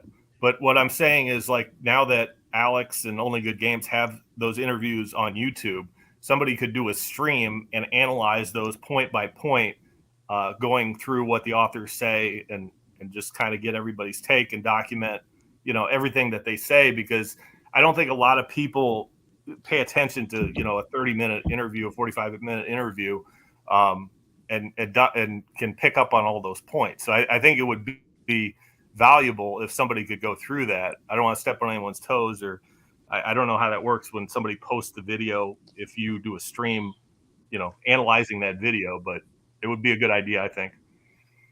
That's a cool idea, actually, Scott. Yeah. Kenneth, were you able to go to this Legends Con? Only Saturday. But it was really fun. So you did get I had to a great time. Mm-hmm. All right. How tall is Alex? Shorter than me. There you go. And this is where, Kenneth, you saying I'm 4'10". I'm like, oh wow. No, I'm kidding. You make Alex seem small. Ken, but are you're you what, like 6 feet? I'm like 6 foot, just about. 6 foot, just about. Yeah. 5'11". I have Matt beat. 5'11", 6 foot. I don't care. Yeah. How am I going to judge you for being 5'11"? I'm almost 6'3". I'm 6'2 3/4. Wow. My youngest brother is 6'3", and he has me by like that much, and he's so happy. I do have a cousin that's 6'8", so You know, Matt, sorry, Matt. That's actually Batman's height in the Arkham games. When I was a little kid, that's the height I wanted to be, was 6'2". Yeah, because I want. I mean, I'm ready to play Batman whenever they want me to. Yeah. My little girl told my wife last night they were reading some superhero book, and she says, "Mama, that is Daddy's favorite superhero." She says, "How do you know that?" Because every time we get out of the car, he says, "Batman." What? What? Where was I when? But every time I get out of the car, I say Batman. I was like, no, Matt, man. Batman. I don't know, maybe. Oh, Alex just outed himself. He says I'm 5'6". Okay. I'm an inch taller than him. I'm 5'7". Oh, Alex, I'm so sorry. Oh, rip. Hey, that's not going to stop him from telling you that he knows me. Yeah. Better watch out with Casanova. Yeah, he's got a thing for EU cosplayers, you know. Especially to hearing. So Kenneth, is it Kenneth or Ken? It doesn't matter. Either or works just fine. I mean, what do your friends call you? Ken. Depends on the person. I have a lot of nicknames for him. Okay, Sugar Lips. Should ask everyone How was- here. They all have different nicknames for me. You can call me Flower if you want to. How was Saturday? It's fun. I had a great time. Did you take a picture with everyone? Oh yeah, all the authors, bunch of cosplayers, all my Okay. friends. Yeah. Good. Who was out of the YouTube community and everything? Who was your favorite person to meet? Don't worry about hurting feelings. Marcel, I gotta say. Yeah, Marcel's a great guy. I wish I would have met him too. Marcel. Yeah, he's the a best. great guy. He is. That was fantastic. And then here's Alex, kissing up to you, saying meeting Kim was great. It was so great that he never told me he met you. Look at Iron, he's chilling. Until right now. Yeah. Like Hollywood. The iron. Yo, Lance, did you upgrade stream thing? The stream? Yes, he can do 10 Yeah. people now. Look at All you. right. That's That's awesome. how I have That's why I have supernatural encounters in the corner. Yeah, Bro 'cause got, he gets he's making money. see That that. Applebee's paycheck is coming through. I'm gonna do the rest of the stream this Yeah, way. it's paying off working there. Look at that. Look at that. Look at Matt. Oh. Hey, wait, Matt, keep your head there. Keep your head there, Matt. That's funny. Oh. That is. That's funny. Here, I got this one too. Oh, look how great that Chad looks. Oh, that looks so good. Oh man. I think I'm gonna keep it here. Snazzy. That looks great. Yeah. Matt. Oh my god. I think he's talking to his wife.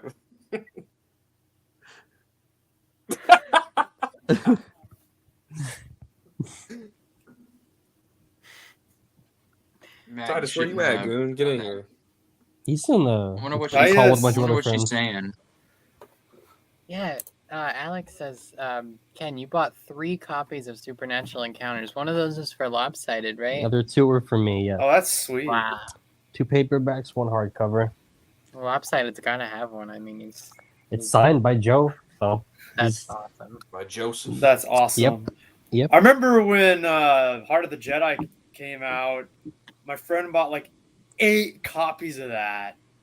Oh my Like- god. And here's the deal, like he'd keep a few for himself, Mm-hmm. one for collecting, Right in here, one bro. for reading, a few for his friends, and then the rest he'd sell for profit as a Damn. scalper. Oh, okay. Never mind. And of course, I got one of those copies. Based. Nice. Noah just said in his server, he said, I'm at work now. I'm going to read more Heretics of Dune. And then I said to him, I'm going to read you later, boo. Oh. Oh man. Oh Next man. week you get your Solo Twins Let poster. somebody Oh, keep making their thing. I printed that. I printed that at Walgreens. I printed the one next to it at Walgreens. And then these ones here I printed at Walgreens as well. Yeah, hey, that's what Titus was telling me to do that. Go, Here, Marcel's Max. here. The Gigabase man himself. Marcel, let's do it. But yeah, you can Also, or it also works at CVS or just any like pharmacy or convenience store that has like a photo center. You can do it like I do it through the app and I get coupons and I get them discounted. And then, you can pick whatever size you want and then you go and pick it up. So, Max, look in your DMs real quick. There's one I want to print out at Walmart. You'll like this. that's another place, Walmart. My DMs on where? Instagram or like Discord. Okay. Where is you? I can't find you. I didn't get anything. Did you send it to the wrong Alex. person? I ain't. Hold on. I'm just gonna look you up. You still called Maxine? Alex, you need to get effing laid. Oh no. Well, apparently so do you. Yeah, same with Brennan. Apparently. Gotta get effing laid, Alex. Oh, that's a nice That's your poster. problem. Yeah, I really like that. I got a poster coming in. I got a few that I want to do. I want to do some more NJO ones. I have a Tales of the Jedi one over there too. You gotta get a Supernatural Encounters one. That would be really cool. Yo, Joe needs to do that. There's Commissioner the, Sherwood for some posters. Hold on, I'll show you. Good talk to him about that. Joseph Bongiorno. Joseph Bongiorno. Chad himself. Joe, good morning. Poor Alex. Oh. Oh Lord. The only I Star love this Wars movie. poster I've got up in my room at home in Spokane is it actually is an EU poster. It came with the strategy guide for Jedi Outcast, but it's like right next to the door, like to my room, so it's always facing me as I sleep. It's so cool. That's an awesome man. Mhm. I'm trying to collect stuff. Occasionally, I'll go over to my Second and Charles, and in the video This game is section, the poster that I would want printed. I would frame it too. Ooh. Oh, it's that's beautiful. Have that as my Xbox wallpaper. This is my favorite Star Wars art piece. Is this right here? It's that's in so Supernatural Count. Is that Abeloth? Yeah, the birth of it's Abeloth? the birth of Abeloth. Oh, It's wow. so cool. And then there's That's cool. the father, the son, and then the daughter right here, and then Abeloth. That's so falling out. cool. Absolutely love that art piece. Get on here, Oh, the blood. Gigabase man has made it home finally. Marcel. Hey, he's back in the homeland.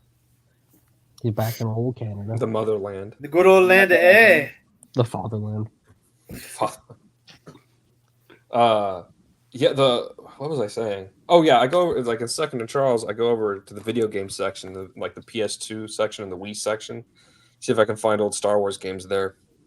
Nice. I bought a Starfighter the other day Ooh. for the PS2. Nice. I have that downloaded on my Xbox. I've got an old like PS2 copy of like Revenge of the Sith. Like, That's one of my favorite EU games. Actually, it's neck and That neck for game Bounty is Hunter. so good. that game is Mhm. so good. Best lightsaber combat in the Star Wars video game, hands down. Especially You it know, has. it would have been so cool if they had made a game like based solely around like that multiplayer mode in the Revenge of the Sith game. Oh And yeah. you can play as like so many Star Wars characters. They all have their own Absolutely. moveset. That would have been cool. A fighting game, yeah. They did do a fighting game, but it's not. It's like for older consoles, and they've not Yeah. remastered it. Also, Iron Inquisitor, is that a picture of Jesus above your clock or next to your clock there? Yes, I that was is wondering my the Lord and same thing. Savior. It's Jesus. That's cool. He was stares wondering at the me same into my thing. soul as I sleep. But Iron's big chilling. Look at him. He's Yeah. vibing out right now. Life's good for Iron right now. Mm-hmm. Could be How better. about you, There's Slav? things that could change, but Would you say, some things Kenneth? are good. How are you? How's life been treating you? I've been all right. Just knocking out school. I I'm feel. hoping to complete all my Nice. work before the beginning of October, so I can just That's chill good. for the rest of the year. Lit. You doing good? Yeah. I saw you at Legends Con, Oh yeah. I know. I had a lot of fun. being an old bookie out Mhm, there. being a bookie. Yabook. Is this Kenneth in the stream now? Is This Ken, is that the blue face paint Ken or the other one? No, the that's other one, not the blue face one. Okay. brown hoodie Ken. He's Janice talking to hoodie. his wife, probably. That's just talking with his wife on stream. They're having an argument. Look at that. He probably forgot he's even on stream. No, he's Just telling her laughing. about his It's not day. an argument. Just Yeah, now I'm on stream with these teens, and we're talking about Star Wars. And bro, you fell off the roof again today. I'm Matt Wilkins. Hi, fell off. folks. Bullying Alex. He fell off the roof again. He was trying to clean it. He's trying to clean the gutters. Oh my god.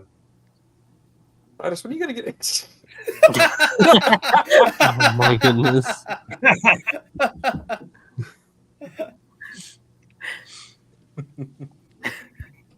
Oh Matt. me. Titus, Marcel, get in here. Yeah, it's been Blood. Come on, far too in a Mercer. long minute. since I've had. You have to complete the Hollywood Squares game. I Or haven't this been could on. be like the Brady Bunch squares, but for the EU. I was bunch. just thinking that. I was literally just thinking. I was like, it'd be like It'd the be- Brady Bunch. Great brains think alike. Yeah, Look at this. yeah. There There was was a time Matt liked me. Matt liked me. Oh man. I'm sure Iron Inquisitor can. He's I was good. thinking about doing that. Someone Matt. should. I'll go back in the stream and do that. Hold on. Titus said he'll come on in a This is a little. great stream. I love this stream, This is very good. Yes, I'm glad I decided to join. Oh yeah. especially with the Jesus picture. But that's great. Based. Base. Baba Bay. And Marcel, I'm deeming you that picture now. Can we make it a? Yeah, let's make it an emoji in the Praxium too. Like we That's a- have like that's- every other Matt Wilkins face. I said you would- My favorite one will be the one where he looks like Fred Durst from Limp Bizkit. He literally looks like that works. Fred Durst. Okay, I'm making it. Luke an You emoji. see Wilkins. somebody already made an emote of the what was it, Stover, right? Oh my At the gosh. interview, where he's at the panel as a side profile. Oh yeah. The Alex Mm. Stover meme. You Come on, know, Matt. Grey Holmes gonna be like, I'm going to make an emote of that. I'm going to make an emote. It's gonna be the greatest 100th not emote I've ever made. Grey Holmes, if you're watching this, hey, bro. Alright, the No, emoji- Fine Additions is in the chat. Hey. How you the doing, emoji Fine is in the Additions? Praxium, so that is I available love that for name. use. I love that name. Nah, Lance is Lance Wilkins. Lance Wilkins. Hey, it's Marcel. Marcel. The gigabase Oh. Wookie himself. Wow. Baseman. How y'all doing? The EU. Hello. You Pretty chilling? good. Bud, Doing great. bud. Did you just do a lot- Are you still so, like? Are you at home yet? Or are you still Yeah, I in the got. road? I spent the entire day traveling, but I'm finally home. Good. Good. Did you enjoy Legends Con? Welcome I- home. Very much did, but it was. It would have been more perfect if Scott Johnson was there. So, there's always room for improvement. Well, I I love appreciate seeing you, Brendan and Alex there. All in Yeah. the same room in that video. It was Same awesome. Alex. Yeah, it was. Seriously, like gathering the Avengers. That's literally it was on the Yeah. same level as that. It was great to meet Ken and Brennan and Alex and everybody else. And the authors were super nice and accessible and like would talk to you and not make you feel like they were like rushing you along. And so it was like my honestly, like I think my favorite moment though. Sorry, Brennan, you're not part of this moment. I was having dinner with Brian Borg, Dylan, and Alex last night, and that just like great guys, and I just had a really good time. That's cool. That's so Yeah. cool. Where'd you guys go? If they ever do something like that again, I'm definitely gonna go next time. I will be there too next time. Where'd you guys eat at? There was this like bar and grill in the hotel itself, and we just like walked over. And it was funny because the Legends Con folks were there eating with Stover and Stackpole, and we're like, oh god, we hope we don't get like put next to them because then it'll be awkward. So luckily we weren't though. So we had our own like little private corner. Nice. So Marcel, I'm sorry. Hi, I'm back. Hello. Welcome back. I need to ask you a question. Okay. How many times did Alex use the pickup line? I know Matt Wilkins. He actually had, but you couldn't see it because all the photos are from the front. But on the back of his shirt, it said "I know Matt Wilkins" as he was walking around the con. And I said, "Alex, are you sure you don't want to like take that off and wear another shirt instead?" But no, he insisted. Not until I paid for the tattoo. Actually, I recall he did take that shirt off, and he was wearing a shirt underneath that also said "I know Matt Wilkins." And I have his number. Yeah, and I love Alex, but he actually did say, "I have Matt Wilkins' number" at one point. So, Yeah. Did you out? Wow. Oh, look, there's Dylan. Hey, so Marcel, honestly, how awesome is Dylan? yeah, Dylan's a 10 out of 10 guy right there. He's amazing. Man. He is so. He thinks I'm kidding that I want him to move here, but I'm serious. I'm serious. No. See, Dylan. Like I said, Dylan I gets think- the guest room. That's how much I care about Dylan. Like I said, one of my favorite moments was having dinner with him and Brian and Alex. Well, besides Alex, I'm all for that dinner. I'd love to have dinner with Alex. I'd love it because that way Alex can now tell girls that he's had dinner with me too. But the thing is though, Brian's straight up just awesome, and Dylan I could just hang out all the time. In fact, my wife even says, "When is Dylan coming back?" I was like, I don't know. So I mean, just Dylan's just a likable dude. Yeah, it was a busy 2 days, but every time we had any free moments to spare, we would go and hang out at the Twin Suns table.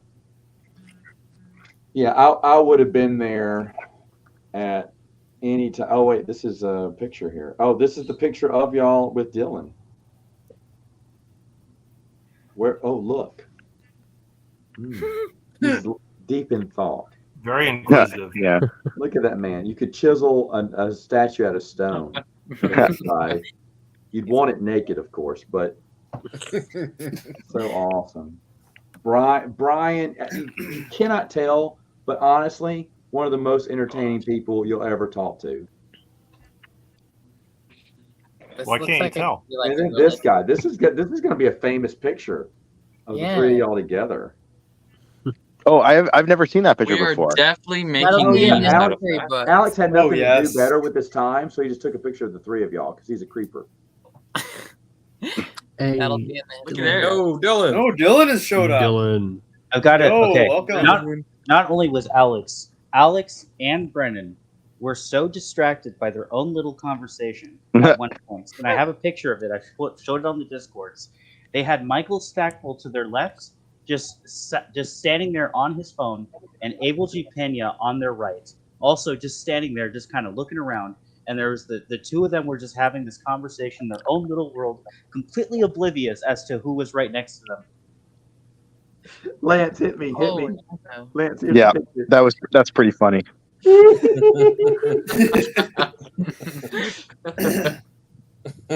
Scroll to the right. You can't see Stackpole from there.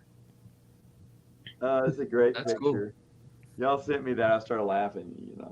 That's great. That was great. I laughed at that one so hard. Hold on. What was the other? Oh, so Ken, I did get a picture of you.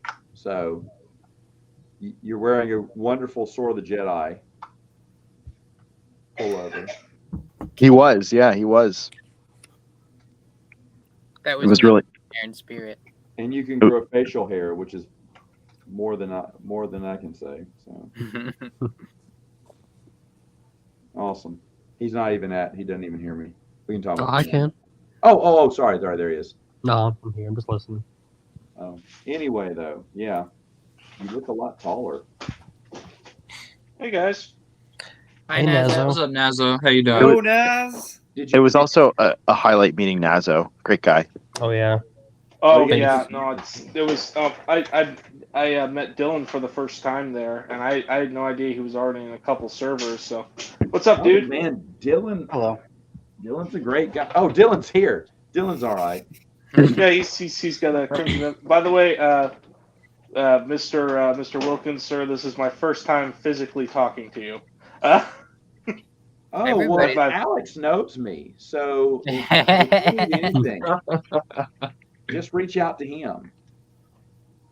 Oh, I met Alex and I met Alex and Brennan. I know too, you and weren't impressed. I get it. He gets that They a lot. they were terrific. Yeah, it's a good group. It's a good And group. honestly, like everybody at the con was just fantastic. I loved meeting Joe. Joe was just like I wanted to talk to him for a little bit on day 2, but like he was just so busy. Like and we had to leave a little early on day 2. So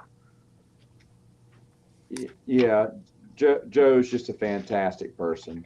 He's just a fantastic person. Holy No, 'cause, like, cow. my dad he bought a Visa because like he wanted to buy a couple of the novels that were like he wanted to buy a couple of the novels that were there. So he bought like a little Stater Brothers Visa. Of course, the phone's ringing. Oh, stupid phone. No, he bought like one of those Stater Brothers visas, and Oh, someone's like, phone's ringing, Grandma. that's mine. No, someone, not your phone. Someone on the stream. Okay. Well, so yeah, he bought a Visa, and he had to borrow my pocket knife because I guess like the glue that they had on the back of it was just like would not come off. But yeah, I walked over. I saw Marcel, Alex, and Brennan all drinking coffee together, and right next to me is Joe. right next to me. He says, "Hey, how's it going?" I'm like, "Oh, hey man, what's up?" Because I got the books. It's so awesome that you got to meet them. Like I said, that was a big draw. The biggest draw to going would have been to meet everyone. Oh, I think I Yeah, no, the like I had multiple draws to go because again, the like obviously Joe and the book Supernatural Encounters, that was Yeah, a it's draw. probably a good idea. Meeting Brennan, Marcel, Alex, that was a draw. The authors obviously was a draw, and then the fact that it was both me and my dad's first con like ever was a draw. No, that's awesome. That's awesome. Yeah, And- Nazo, when you said you saw us drinking coffee and you found Joe, Alex and I went to go get coffee, and we just see Joe kind of standing there like aimlessly, and I was like, because I guess he went to the cantina night the night before and he was feeling pretty rough, so I was like, "Do you need coffee? Do you want to come with us?" And so we grabbed him a drink as well, and so he came out and he was drinking it with us, and that's when I think you showed up. Yeah, well, he for a guy who did cantina night and probably had I don't know if he had a lot to drink or not, but for a guy who did it, I think he was just sleep deprived. I think he said he was up for 36 hours before. Wow. He did not act like that when I walked up. I don't know, maybe he was just putting on a brave face. He shouldn't have had to though, because if that was the case, then he shouldn't have had to. I would much preferred forgive my euphemism, but Sleepy Joe. Yeah. Well, a couple famous. That's great. And my dad's right here with me actually. Dad, I'm talking with I'm on Lance's stream right now. I'm talking with like Marcel and Dylan and Wilkins is here too. Oh, Matt Wilkins, awesome. No. Yes. Hey, personal friend of Alex. Ask him where the Yeah, he's like, "Oh, Matt Wilkins, I remember that guy from Alex's church." My dad wants to know where the hell you were, Wilkins. I know. For real, Matt's right? biggest fan, right here. Okay, yeah, you accidentally stalked him, Alex. I get it. Let me ask you a question. There was a huge omission on y'all's trip that I'm a little disappointed about. What? You What? got What? to meet Brennan's mom. Yes. And this I was didn't get to meet her. from me. Why? Wait, what happened? Tell you why? What? I tried to call him today, and I got to talk to his mom.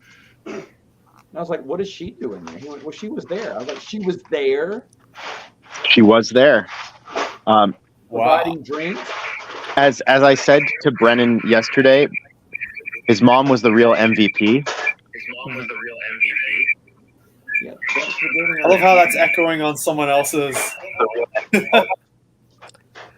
Wait, hold on. Was Is it me? she the woman that Joe was talking to when I walked up? That's exactly who she was. Yeah. Oh, Brendan's man. mom has Why joined. didn't you guys tell me? She went out to get us food and drinks and was just an amazing person all around. I know, but like it's even with someone's mom, like, "Hi, your son's great." Yeah. Yeah, that's awesome. That's awesome. I think Only Good Games said to her, he said, "Hey, your son's a genius." So someone said it. Oh, really? Well, they moms like Brennan's him. mom, how are you doing? But I didn't get there in time because I was stuck at work. But I hear Lance took the plunge that after Ahsoka, that's like the last bit of Disney Star Wars content he's going to consume. Yep. I've taken the Wilkins oath. The Wilkins. I don't have that luxury because I have a lot of friends who are fans of the current canon, and I got to keep up with them along with you other convert people. them. I mean, you can't. I have no Which problem with this. You know this. I have no problem with it. But the point is. Oh, go ahead. No, I was gonna say my dad was just saying he loves your streams when I'm able to spot him. Oh, thanks. He says thanks. No, what I was saying is, you say, "Well, I keep up with all my friends." That's fine if you want to do that. But if you're like, "Wow, this is garbage," then you don't have to. Oh, I know I don't have to, but like I know I'm fine with that because look, I still have podcasts going on because my two podcast guys, Benjamin and Wes, they will still try these new Star Wars shows and they want to talk about them. And I'm like, sure, you can talk about them, but I mean, just to be fair, I'm not going to be sour about it. I just don't have much to add. So that's why I bring them together and they still talk about it. But, Matt, I know you don't like new Star Wars, but Boba Fett or insert show is really good. And I said, well, no, it's not for me, but I'm fine with them. But so you can, but like as long as you're not suffering in silence, I'm fine. Yeah, no, I'm not because some of I do have a friend that I stream with. Wait. If you say you like Ahsoka, Lance boot him. I'm kidding. I'm kidding. Wait, who? No. The person I like is Kyle Katarn, so don't even. Also, the guy who I use as my PFP here. So. Really, because Alex always considered himself a Sidious person. Loves that Sheev. But you know what I like? You know what I love about Brennan though? Marcel? What? Brennan texts me something at 2:30 in the morning and expects a reply without realizing time zones. Of course, yeah. Hey, I read it at 3 because my kids are up all sorts of nights. I was like, I know someone texted me in the middle of the night. And I said, I bet it's them. Because I said it's got to be one of them texting me something. But they got to understand, I'm on Central Standard Time. I remember when I was that age and could operate on 1 hour of sleep a day. Yeah, to be fair, it works the same on Twitter with like Twitter Spaces. One of the friends I have is again, she's a current canon fan. I got her into the EU. She's super excited to be in it as well. Anyway, she lives in Bahrain, so like the timing is very different. So like 9 a.m. Is it Miriam? Yeah, Miriam. Yeah, 9 a.m. for me is like 7 p.m. for her. So like I wake up at like 4 a.m. and she's like streaming that early or something like that, and I'm like, yeah, that's too early for me. I'll come back in like an hour or two. Well, I'll tell you someone who doesn't burn the midnight oil. Jeremy from Stupid Chainsaw Productions. That dude goes to bed at 8:30. Wow, that's impressive. Dylan's my Very witness. impressive. No, I mean it's an off switch. If you don't get him into his bed in time, he just sleeps in the hallway, in his chair, wherever he's at.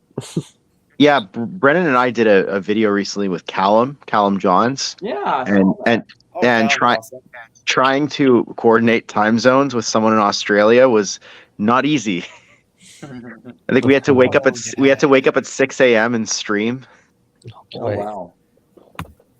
I'm sure he did this to a couple people, but Brennan did approach me after the NJO panel and said, in a couple weeks, maybe in October, would you and your dad be willing to come on and talk about how much you love the con, how much you enjoy? I'm like, yeah, sure.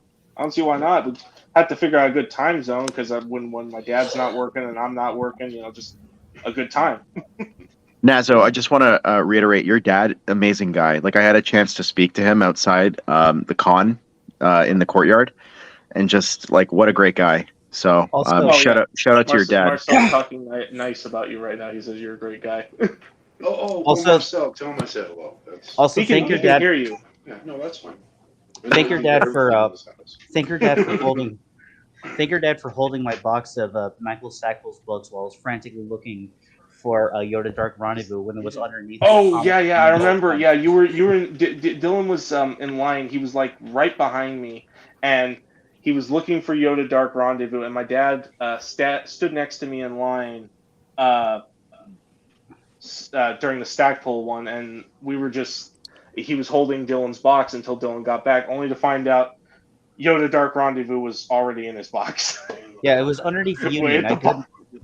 Way at the bottom, underneath the because it was Stackpole and Sean Stewart who were at the same signing. So like. Oh, that's right. Yeah. They were both right there. Yeah, Stackpole's gotten older since I last seen him. I mean that happens. I didn't realize. I didn't just how short he recognize him was. until I just saw some of the pictures. Like, wait, that's not Stackpole.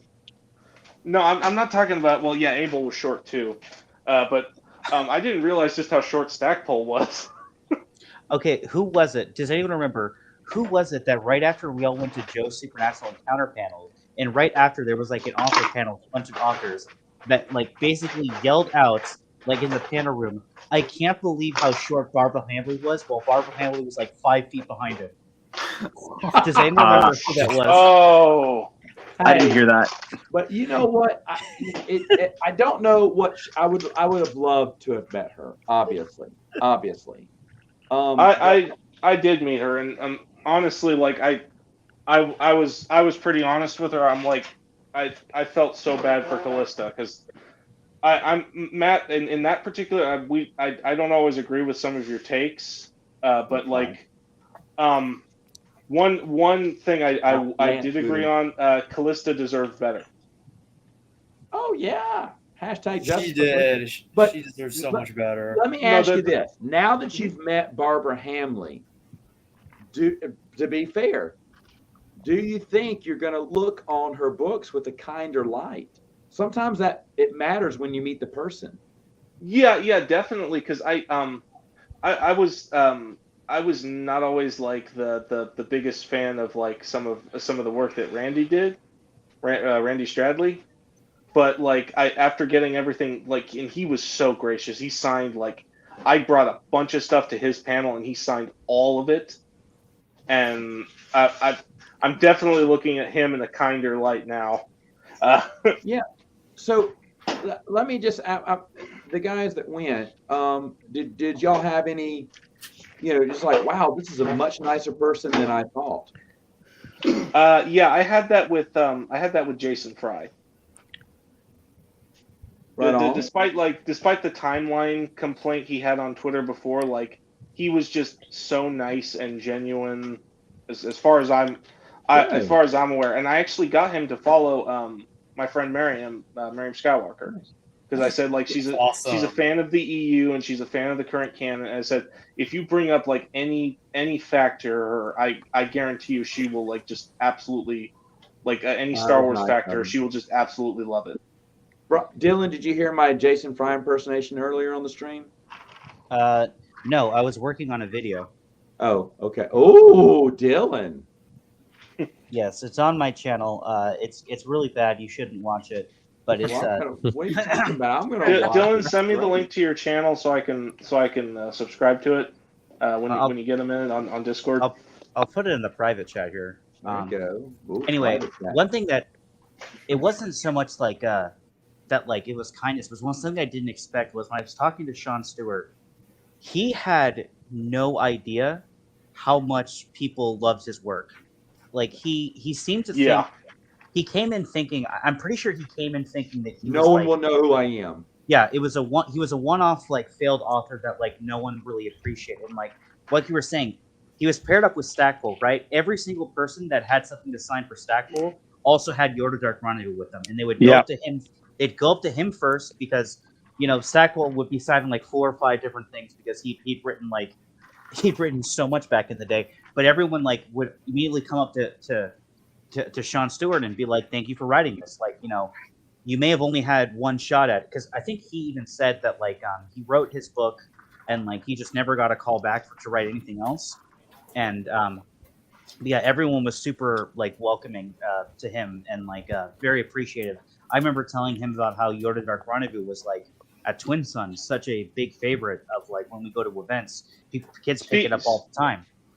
Speaking of Sean Stewart, Dad, you wanna talk about what you and him just?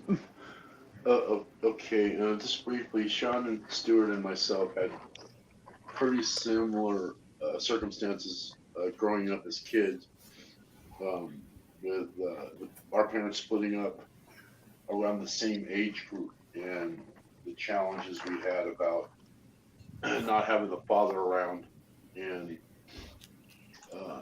that affecting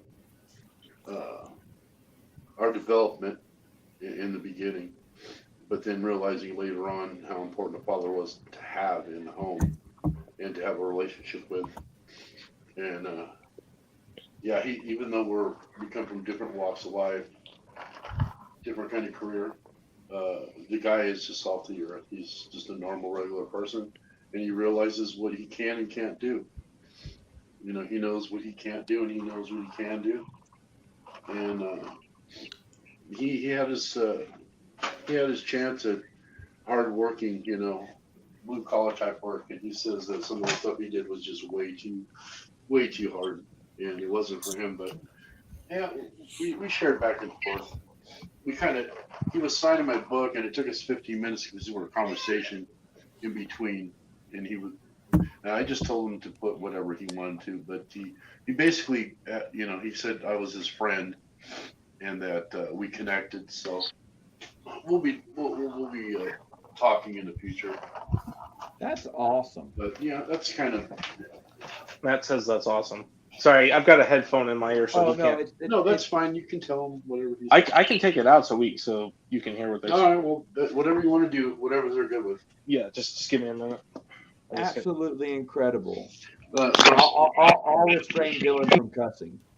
But yeah, no, I wanted to tell myself. To your point, though, it was so good, Dylan. I agree to have Sean Stewart hear from everyone and make these connections to fans. I don't think he's ever reached out to fans before, has he, Dylan?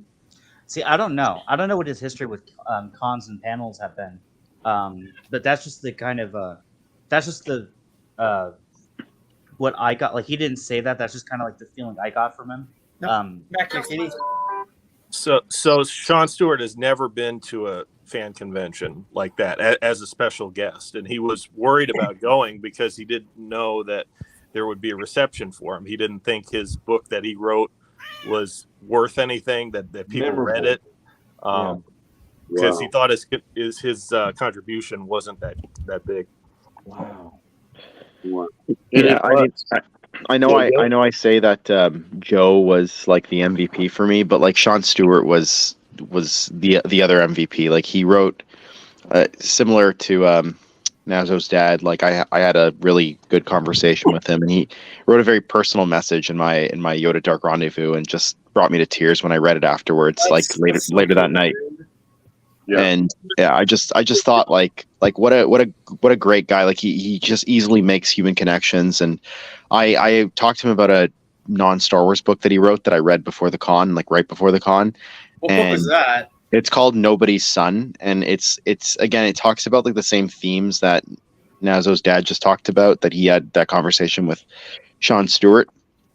And I strongly recommend it. It's really, really good. If you can find I think it's on the Kindle store, so you can buy it for like $3. But like, it's he's just like an amazing guy. Like I agree, down to earth, salt of the earth kind of guy. Wow, that's awesome. That is pretty cool. Kenneth, did you have someone that you were just so happy to meet and just were like, wow, this is a really good person? Stover. He was such a nice guy. I was so happy to meet him. Oh my god. Stover was like cool. He was like Mountain Man wearing a leather hat cool. Like I like thought he'll go out and punch a bear. but it was a Crocodile Dundee. Yeah, it was a Dundee leather hat. So yeah. You know Matt Wilkins. I wrote for the EU. So what, Alex? Get out of here. This is nice. So Kenneth, I'm assuming Stover's written some of your favorite novels, right? Traitor. Yeah. Traitor. I mean, you got everyone loves it's so funny. Dylan, we were talking about this when we were doing like best EU books and stuff, and we didn't want to put novelizations. But Dylan made a point. He said, no, I know people that say episode 3 is their favorite expanded universe novelization. I went, well, that's fair. But I've heard a lot of people say that since then. So I told Stover that. Like, are you aware that people have that opinion? He said, yes, I am. And then he said, and that's such a huge praise coming because I know Bob and I know Bob Salvatore, Ari Salvatore, and Terry Brooks. I know they put it on. It's great. And then he said, but also James Caan did such a great job with Return of the Jedi, which is like basically confirmation that like not only he's read the novelization, so like he's like he knows like what the others have done too, and like the amount of homework that they talked, not necessarily homework, but like the connections that they were talking about. I don't know if anyone said it here, but he had a quote from the panel that I heard secondhand that, to paraphrase, was like, the lightsaber forms are stupid. They don't make sense to march. That's not how fighting works. But it's canon, so I have to include them, or something along those lines. That's true. I heard. Yeah, I heard that. Same I heard thing. that. Like, he didn't just say that during the panel too. Because again, people in the Twitter Star Wars community we have had specific questions for the authors. I'm like, while we're here, do you guys have any questions? And I got video answers. And after the video answers, because we took so much of Stover's time, he literally, like, again, second time reiterated the fighting is like the Jedi fighting martial arts, because he studies actual martial arts. Like, it's garbage. So it's garbage in a real fight. But I have to include it because it's the lore. That's kind of weird. That's kind of weird because in Shatterpoint he talks about Vapad and how it like brings you to the dark side. Like I think he might have even started that. I don't know if I've read a source that says that before then, but I guess he's talking about the other types. Oh, Tice is here. So there's 3 primary Vapad users. They're Mace, Deepa, and Sora Bulk, who and the other 2 obviously fell. Deepa fell in Shatterpoint. I don't know with the Republic comics was at the someone have to check this, was at like the arc with Sora Bulk's fall at that point. It's an interesting question to see if he had come up with that or if that had already been established in the Republic comics or not. But Hey Marcel. Hey, I have a question for you. Do you remember when on the panel they were talking about the controversy of the traitor and all that stuff? And Marcel had to go. He's got. Oh, no, he's back. Oh, he's back. Oh, okay. Yeah. No, sorry, not me. That was Maxine that had to go, but I accidentally clicked out at the same time. Okay. Oh. Well, sorry. I was going to say, do you remember on the one panel when there was a lot of questions about Trader and some of the controversy in Trader, and he said that some of that stuff he kind of done on purpose to keep things kind of glued together, and he basically had a cavalier about it. He says, "It is what it is. I wrote what I wrote." So I thought that was really great. As far as integrity goes, he didn't backtrack on any of his stuff. I just love when he said, I can't wait to fuck with some people. He said those exact words. And the other thing that he said that I think really resonated, at least with Alex, I know for sure, because he kept repeating it to me the entire weekend. Sorry, Alex, I love you. But he said that, like he has his interpretation of things, obviously. Like he had an interpretation of like the way something went down when he wrote it, but it's really up to the reader to determine what that interpretation is, right? Like he writes something, puts it out into the world, and it's kind of like how you engage with the media. That's really like what matters most, not necessarily like what he doesn't have a monopoly on the truth just because his name is on the cover of the book. Yeah. And I thought like I've heard that before from authors, but I don't hear it enough from authors. And so it was really cool to hear that from him. See, I'm of two minds. Like, I understand that, but I also I do want to know what their intentions were sometimes. Like, cause yeah, it's like, for sure. Well, For sure. he did have his intentions for sure, but like the core point is like, I don't want you to just go by my intentions. I want you to make your own choice when it comes to the reading content. Like put your own thoughts together. And I had no idea he was going through such a dark place when he did Luke Skywalker in the Shadows of Mindor. Yeah, very dark. Mm-hmm. Wow. And we confirmed this, or I at least confirmed it because I asked him, but there's an old interview out there how he was talking about how, like, basically for healthcare reasons, while he was writing for his entire career, he had a full-time job and was an organ man for like a large part of his Star Wars writing career. So how he was like doing a 9 to 5 as an exterminator and then coming home and writing Star Wars books and his own stuff and all that for like years and years and years. Is absolutely incredible. Yeah, he said he was an exterminator while he was writing Revenge of the Sith. That's amazing. And he did some exterminating himself on pages. But you do hear those authors. I mean, Stradley is famously quoted, the more you define, the more you can find. So it's up to the reader to, like, make their own choices. The problem is another author will come later on down the road and interpret something their way, and then it'll kind of stay that way in continuity. And back when they had the official holocron, you have to put something in the database to where it's not ambiguous. Well, even Stackpole, both Stackpole and Stover were very clear at certain points, like especially during the NJO panel, there were some retcons they did not agree with. Yeah, I think there's like, I think there's different like with like something like a holocron. There's like an actual like event that like, yeah, this is in black and white, this happened. But there's also, speaking of Traitor specifically, is like the scene where Jason is in Coruscant and he thinks he's having a conversation with Anakin's Force Ghost, but it might just be a hallucination. Like stuff like that, it's readers' interpretation. But then there's stuff like hard lore things, like spoilers, I guess. But like, Boris Phalia definitely died when he set off that bomb and killed all those.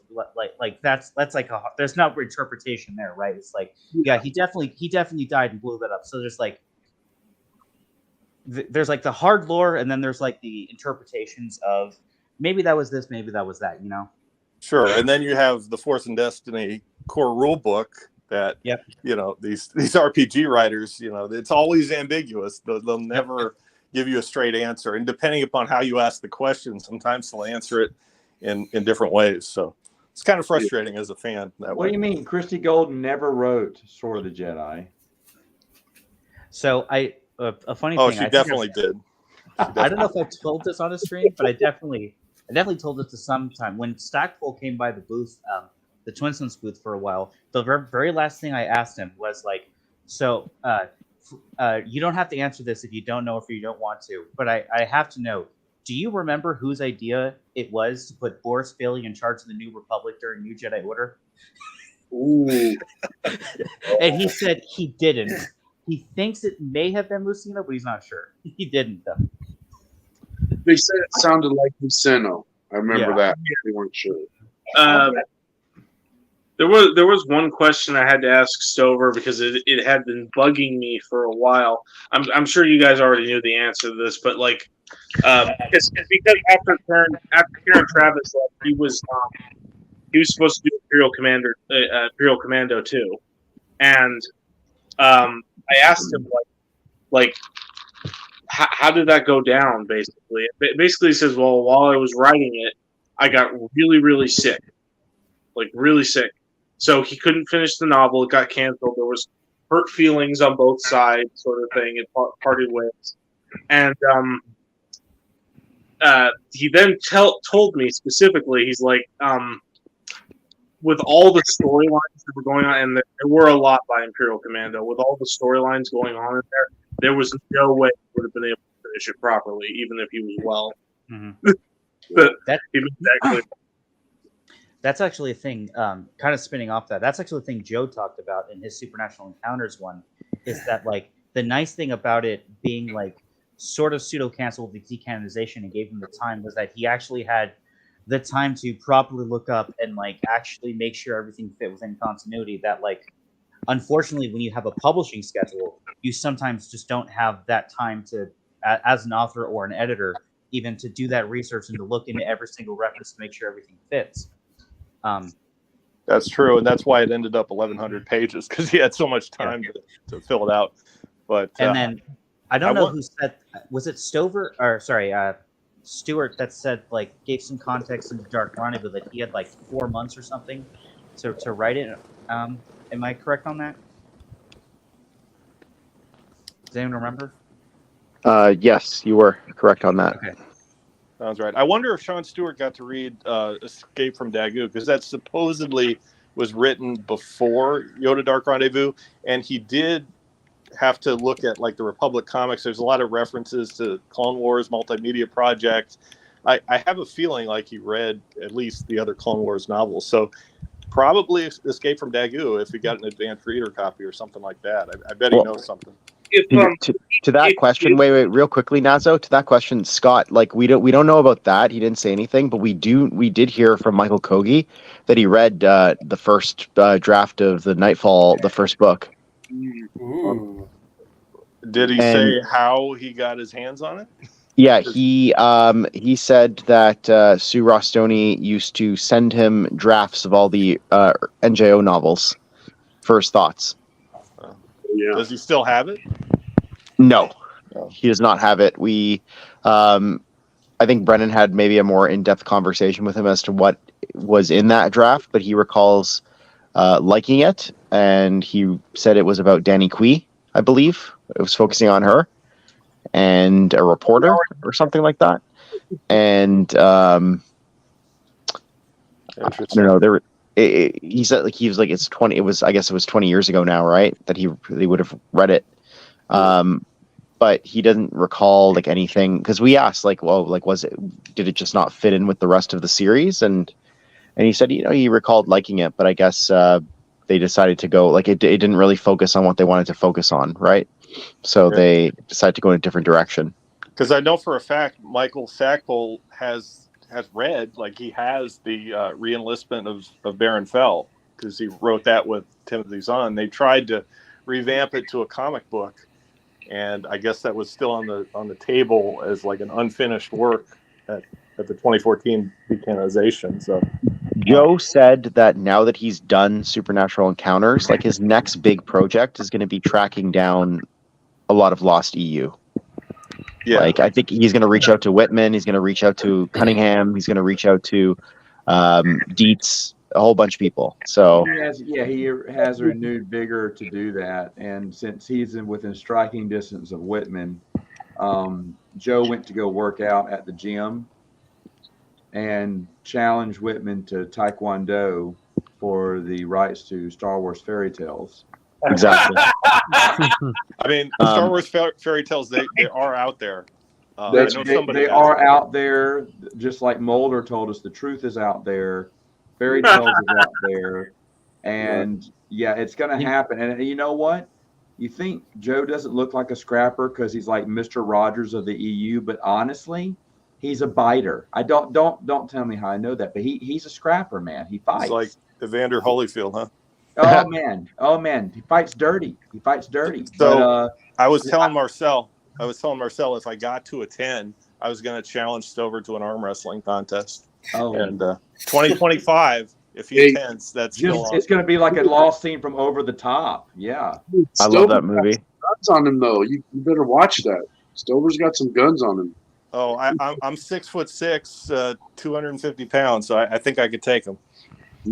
But I wanted to get back to the Stewart question from before. I did have a conversation with him. This is before my dad got his book signed, even. I'm not sure how much of the Republic comics he read, because I did mention a particular character from that comic. Because I said it was one of my favorites. Was you guys know Master Zhao? Oh, I love that guy. Oh, from Dark Times. So cool. Yeah, no, not just from Dark Times, but from Republic, because he was in Republic comic as well. Yeah, he first made appearance in Darkness, right? Yeah, it was Darkness, and basically, I just absolutely loved him and his whole like spiel and motif of the blind Jedi who's the leaf on the wind of the Force, and I guess because he was surprised when he learned about the character, so I don't know exactly how true him reading the whole Republic. It could be they just sent him notes to work with, because again, I don't even think he knew the context of the new Droid Army game. That was fun explaining to people.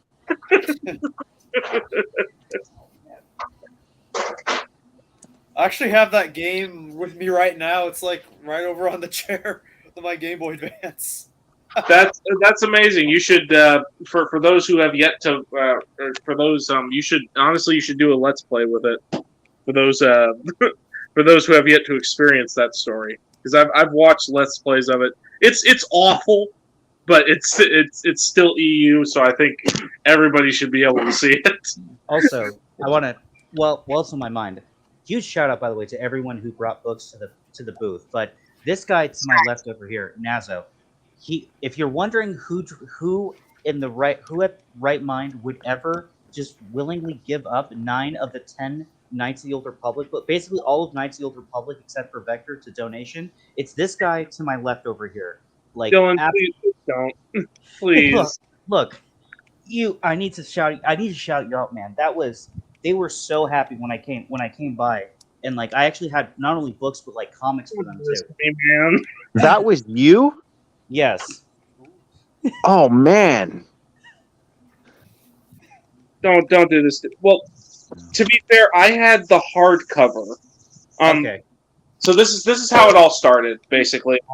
I'm just going to go into the story. See, that's a better line than I know Matt Wilkins. I donated Knights of the Republic to Boys and Girls Club. That's how you impress people. Well, this is how it started. So basically, a while back, I was getting. I had already had a novelization of Splinter of the Mind's Eye. It was my uncle's old copy. And I wanted the comic version because I'm a huger fan of the comics than the novels. Not that the novels are bad. It's just I prefer comics. I prefer the visual. But basically, I wanted a comic, and eBay screwed it up. And so they sent me an extra novel, Splinter of the Mind's Eye. So I eventually ordered the comics and got it. And so I just had this extra copy of Splinter of the Mind's Eye just lying around in my house, and I'm like, yeah, I'll donate this. And then after going to the Twin Sons panel after the initial donation, I'm like, you know what? I have a I dropped 100 on the hardcover Legends collection for the Kotor comics. And I'm like, I've got a bunch of trade paperbacks just sitting in a little drawer under my bed. I might as well just give them to people who I know will be able to read them. So that's it. That's the whole thing. What a champ! I hope you got like 10 lanyards for that. No, I had already gotten the lanyard, and we tried to give him more, but he wouldn't take them. I'm just kidding. Well, I did give because we had one copy of Shadow Academy. I said that I gave that to my dad to donate. So we got Shadow Academy as well, and actually someone else they gave us Crisis at Crystal Reef, and they gave us the 3-in-1 as well. That had Heirs to the Force, Shadow Academy, and I'm blanking on what book 3 was at the moment. Was it Lost Ones or Lightsabers? I can't remember. Lost Ones Like was number Lost 3. Ones. Number 4 was Lightsabers is 4. lightsabers. Yeah. Okay. Because like a friend gave me like all the young. I do plan on getting the books eventually, but a friend gave me all the digital copies of Young Jedi Knights so I could listen to them at work and just go through them.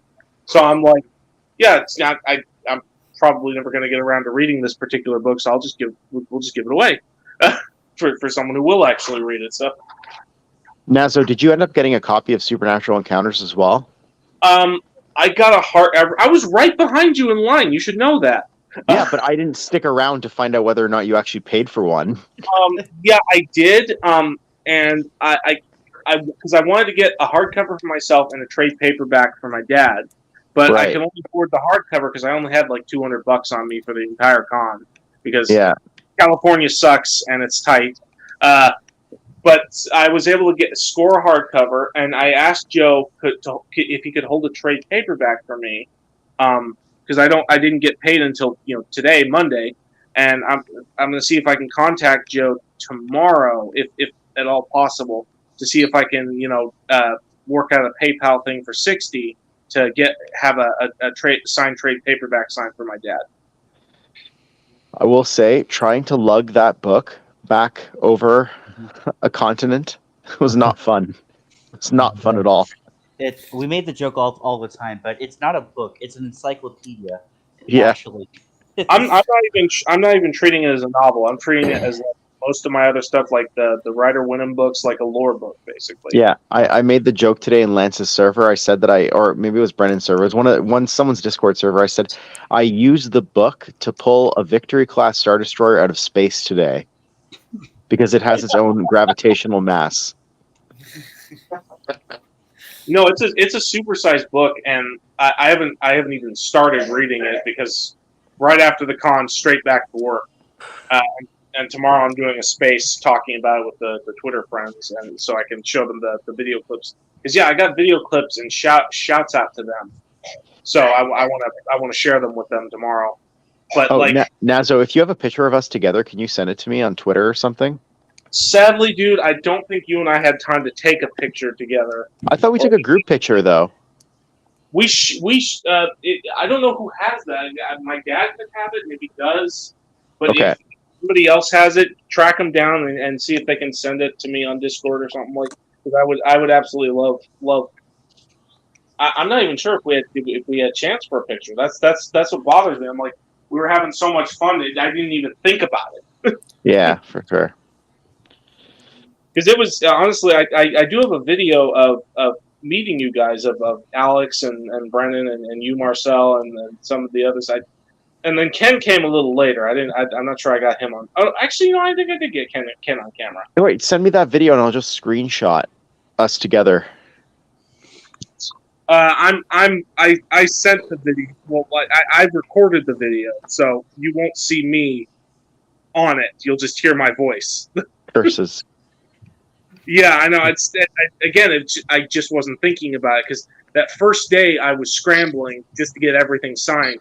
Day 2 was when I was more lax, so I was hoping maybe you could have tracked me down day 2 and we could have done a photo. I was too busy trying to corner Matt Stover. Yeah, I was doing that too because everybody in my community liked like at least one book from Stover, so he got the the bulk of the questions from my Star Wars community.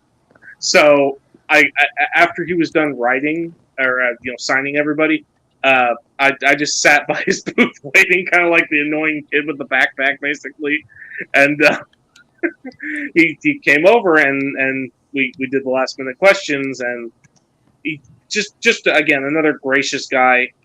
One person, he didn't write a novel, but one person who I think didn't get enough attention at the con, in my opinion, was Mark Anthony Austin.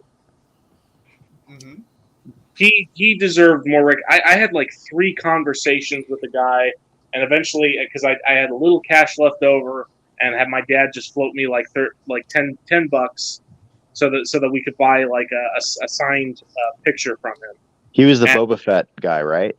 Yeah, and like I said, I had like 3 conversations. he's one of those dudes you can just talk to and shoot the shit with, and just all around nice, likable guy. Like I think him and Joe could have like a spitting match of who was nicer, basically. He was only Wow. there Saturday, right? He was the one who had to like leave Saturday night, so he couldn't be there Sunday. Or is that someone else I'm thinking of? No, he was. No, you're thinking. You're thinking probably of Henry Gilroy, because he broke his. Although Gilroy did come back on Sunday, but no, Dylan, I think Mark Anthony Austin was only there on the Sunday, if I recall. No, he was there. He was there Saturday because my dad was on a space with Mary on Twitter. Then maybe I'm thinking someone else. He gave it must have been somebody else because he gave Miriam a shout out. And I didn't even have a chance to talk with Mark that first day because again, I was near you guys scrambling, lining up just to get everything signed by this author and just every which way. But when it came to Mark, like second day Sunday, again, I had like 2 to 3 conversations with Mark Anthony Austin. Just the nicest guy you'd ever met. Just like, and it kind of pissed me off how little attention he was getting because again, he's not like, Tamara Morrison famous, but he's good with his fans. He's kind with his fans. It's like, this is like a special edition of New Hope Boba Fett. I'm talking with him, and I guess he even like with this con, he kind of got a little shafted because like they didn't give him the contract for it. Like they asked him to be in it like a year ago. They didn't give him the contract for it until like 3 days before the con. Yeah. Oh wow. Yeah, and there was even talk before of like having him fitted for like a full Boba Fett costume, but nothing ever came of that either. And because that's the one thing I'm like, that's one thing I would love to see is just you in the Boba Fett costume, just kind of walking around the con, like coolly staring at people. Yeah, that would have been nice because as someone who was at the booth for like most of the day, the one major criticism I have was just that it wasn't enough wasn't enough happening in the exhibit hall to kind of keep people there, other than like the signings. But that was kind of at the front of the exhibit hall. There wasn't really any reason to go back to the other 2 aisles of the exhibit hall because everything was at the panels basically. Like I saw like there were several people who were there that like I never saw until the closing ceremony because they were like just one panel to another. So it would have been nice to have them just kind of walking around or like a photo op thing, just to get people to circulate the exhibit hall as well as the panel rooms. Another person, because I know people did visit him at least in the first day. Another person who panel I felt was barren because he was signing all day was Randy Stradley. Mm-hmm. That pissed me off because like this is the guy who ran Dark Horse Comics back in the editor in chief who, he was kind of obviously the big boss. He got this story got approved, this one didn't. This story got approved, this one. Like you got to give the man props, and it pissed me off that nobody. I kept my rage in check, obviously, but it pissed me off that nobody was giving this. Like nobody was like hardly talking to this guy. So go ahead. No, I just want to ask a question. Which panels got the most love? Which panels didn't get enough? That's what I was The New ask. Jedi Order panel. The entire con was dead. During the entirety of the New Jedi Order panel that happened on Sunday. Yeah. There were we were, and they told us no video because I won't say. Somebody's probably already going to spoil it later, but I won't say. But we found out who suggested Chewbacca dies. Yeah. Yeah. Who? I don't think we should say. Well, it was a joke. It was Randy Stradley. We've already known this, right? Yeah. We've known that. I mean, it was me. It was my idea for Chewbacca. I was. Yeah, but Old Yeller. He said Old Yeller, kill the family dog type of thing, and that's kind of how that.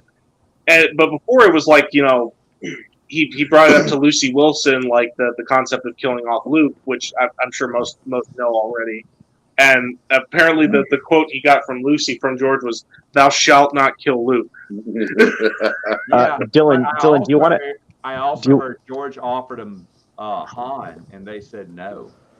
Yeah. Yeah. Was that Marcel? And so that's where the train of thought went and says, why don't we kill off the family dog, Chewie? And they sent that up, and George said okay. What was that, Yeah. Marcel? Oh, I was going to say, Sorry. Dylan, do you want to tell the what Stackpole told you about Del Rey and continuity? Ooh, let's hear Okay. this. So I asked him, because Yeah. Michael Stackpole is one of the 4 authors. Him, Alston, who's no longer with us, Kathy Tyers, who wasn't there, even though she was local live, and obviously Timothy Zahn, who wrote for both Bantam and Del Rey. So I asked him, what was there any differences from the switch from Bantam to Del Rey? He said yes, there was a lot.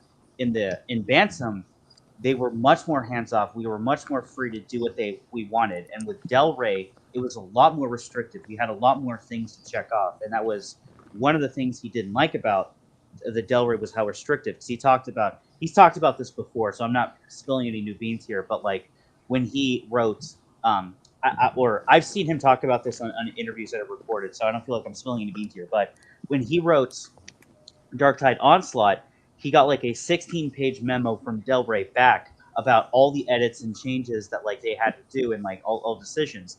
And he wrote like a 17-page memo back to them explaining the reasons for every single one there, and like another full one that was basically like, hey, if it's gonna be like this, then like refund me my basically refund me my advance because I'm not doing this. And that's kind of the story of that's part of the story about how the Dark Tide trilogy became a duology.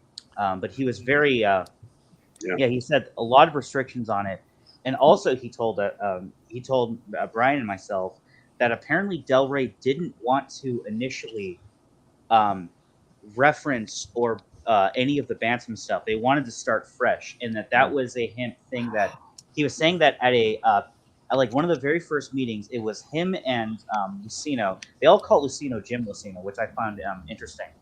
But not James Lucino, he's Jim Lucino to all of them. Maybe that's the name he actually goes by. But it was him and Lucino that were basically saying like, no, this isn't right. You know, we have to build this off, and like again, all of all the continuity to the old Bantam era that was in New Jedi Order, that was what was there because of the authors, not because of Del Rey. And to his credit, he also said he never had a problem with Lucasfilm. Lucasfilm was always had his back. It was just a Del Rey thing. It wasn't a Lucasfilm thing. That's interesting because it was the same people doing the editing, right? It was Sue Restoni and Lucy Wilson. Yeah. So I wonder who he was getting pushback from. It's funny that they wouldn't want to reference the Bantam era. Actually, I think Sue Restoni is on record for saying that she was for this idea of including it. So was Lucy. No. I mean, either way though, that's very good question, Dylan. Yeah. Once again, Dylan killing. Hey, so did anyone find out if is it Hogue or Hoagie? How you say his last name? Hoagie. Hoagie. Okay. Did anyone say, Dylan? Did you ask him? Did you get the Fantasy Flight question? Like, were you the one that retconned Clone Wars in 2 paragraphs? I didn't even. I No. couldn't find him. Oh well, I don't think I have the anyone answer asked to him, that. Matt. But we have a way of contacting him personally. Oh, Alex knows him. Alex got his number after he showed him his Matt Wilkins T-shirt. No, I'm just kidding. Was that before or after he got Tahiri's number? Whoa. See, there's like Wait, they're the same. They're the same age, but Alex has a girlfriend. So I have the answer to that, Matt. So, oh, you do? Okay. Yeah. So Keith Capel from Fantasy Flight, he did a web interview series where he talked about his writing, and one of his works. There were a number of authors on the Force source and book Destiny. on the source book for Force and Destiny. But he thinks he wrote that part, as far as he knows, and it was not the idea to retcon it. It was just that could be the reader's interpretation, but again, he wasn't forthright in saying yes, definitely that's a retcon. He said you can look at it that way if you want, but it wasn't his intention. What Fantasy Flight told me at Gen Con when it came out, they said that's an interpretation of it. And I went, was that it? He went, well, we can't say. I said, what is it? I mean, I'm not saying it's a bad thing. I'm saying it just kind of fits everything in continuity. He said, who did you speak to, though? I spoke to a Fantasy Flight representative when it came out during Gen Con. What was it, Dylan? 2013. That wasn't that old. No, it wasn't that old. Star Wars is still, Legends was still coming out. Okay. Yeah. Well, like I said, Keith Capel, he thinks he wrote that part, and that was not his intention to retcon away TCW. That's what he told me. Take it or leave it. Interesting. So the whole thing about Compnor taking the Clone Wars reels and making changes that didn't make sense, what was the purpose of the article then if it wasn't for that? I'm just curious. I think he mentioned that there's a lot of Clone Wars stories, but his intention, like he was a big fan of TCW. I'm not saying that I am. I'm just relaying what he told me. Yeah, I know. He was a big fan of TCW, and it was not his intention to retcon that away. One thing, I was just thinking. I was sorry. It's possible that it's very much like Stover said. Like he let it be left up to the imagination of the person reading it. So it wouldn't be hard for someone, especially even Wilkins, to interpret it that way, that it's meant to retcon all the little off incontinuities, in Clone Wars. So, and before I jump to that conclusion, Dylan knows this. He's the first person I called. I said, Dylan, let me send you this. Tell me what you think this is. And I think I may have hit Brian up too. I was like, let me just, because I mean, I don't know what else this could mean. That's a weird thing to put in there in the middle of, I mean, they always put little blurbs in there, but what are they trying to say? And yeah, Scott, you're exactly right. They could be saying that, there's a lot of Clone War stories in there, and it's hard if this timeline's a mess. So why don't we just say this is Clone Wars in general? We're not specifically talking about Filoni's. There's another book that Luke says, like, the history of the Clone Wars is confusing. I forget which one he says that, but like it's referenced a couple times. I think in that instance, you literally just say, pick your favorite. I think that was more like a meta commentary, like the whole Luke saying the Clone Wars confusing. That's not too far fetched, but yeah. I think somebody addressed it on a panel about how long it took for the Clone Wars to actually come out theatrical, when so many people were kind of baited for it. Interesting. Well, Lance, we calling it? I know you mentioned something about this. Lance is no longer here. Yeah, I'm calling it a night. Yeah. Never mind. Hey, Lance, thank you for providing a platform for everyone tonight. Before we do, this is, I did this at the con, but I got Wilkins. Can you please do a shout out to my friend Miriam Skywalker? She does watch streams, and I'd love to have her get a mention here. Oh, hello, Marion. Yeah, Marion? Miriam's awesome. Miriam? Oh, Yeah. Marion, you're awesome. Alex knows me. If you need to get in touch with me, Alex knows me. And Miriam is so glad. Please say hello on the stream and, reach out. Now I got to recommend the stream for her now. That's it. Thank you, Matt. Thank you so much. Coming from JG, I'm very honored to be with you guys on this. So, thank Of course. Good to have you. He told me in the car on the way back from the con, by the way. Very Sorry. welcome. Oh, no, go ahead. Yeah, this was fun with the full house. I'm just saying, like, on the way back from the con, he told me, like, if I wasn't already like a fan of the EU, I am now. That's so cool. Yeah. People make the difference. Well, that's all, folks. So, Good night, everybody. You guys have a good night. Thank you all for joining very much. Good to meet you, Matt. Good night. Thanks. Cheers. See you guys next time. Dylan Peace. wasn't wearing pants this whole time. That's why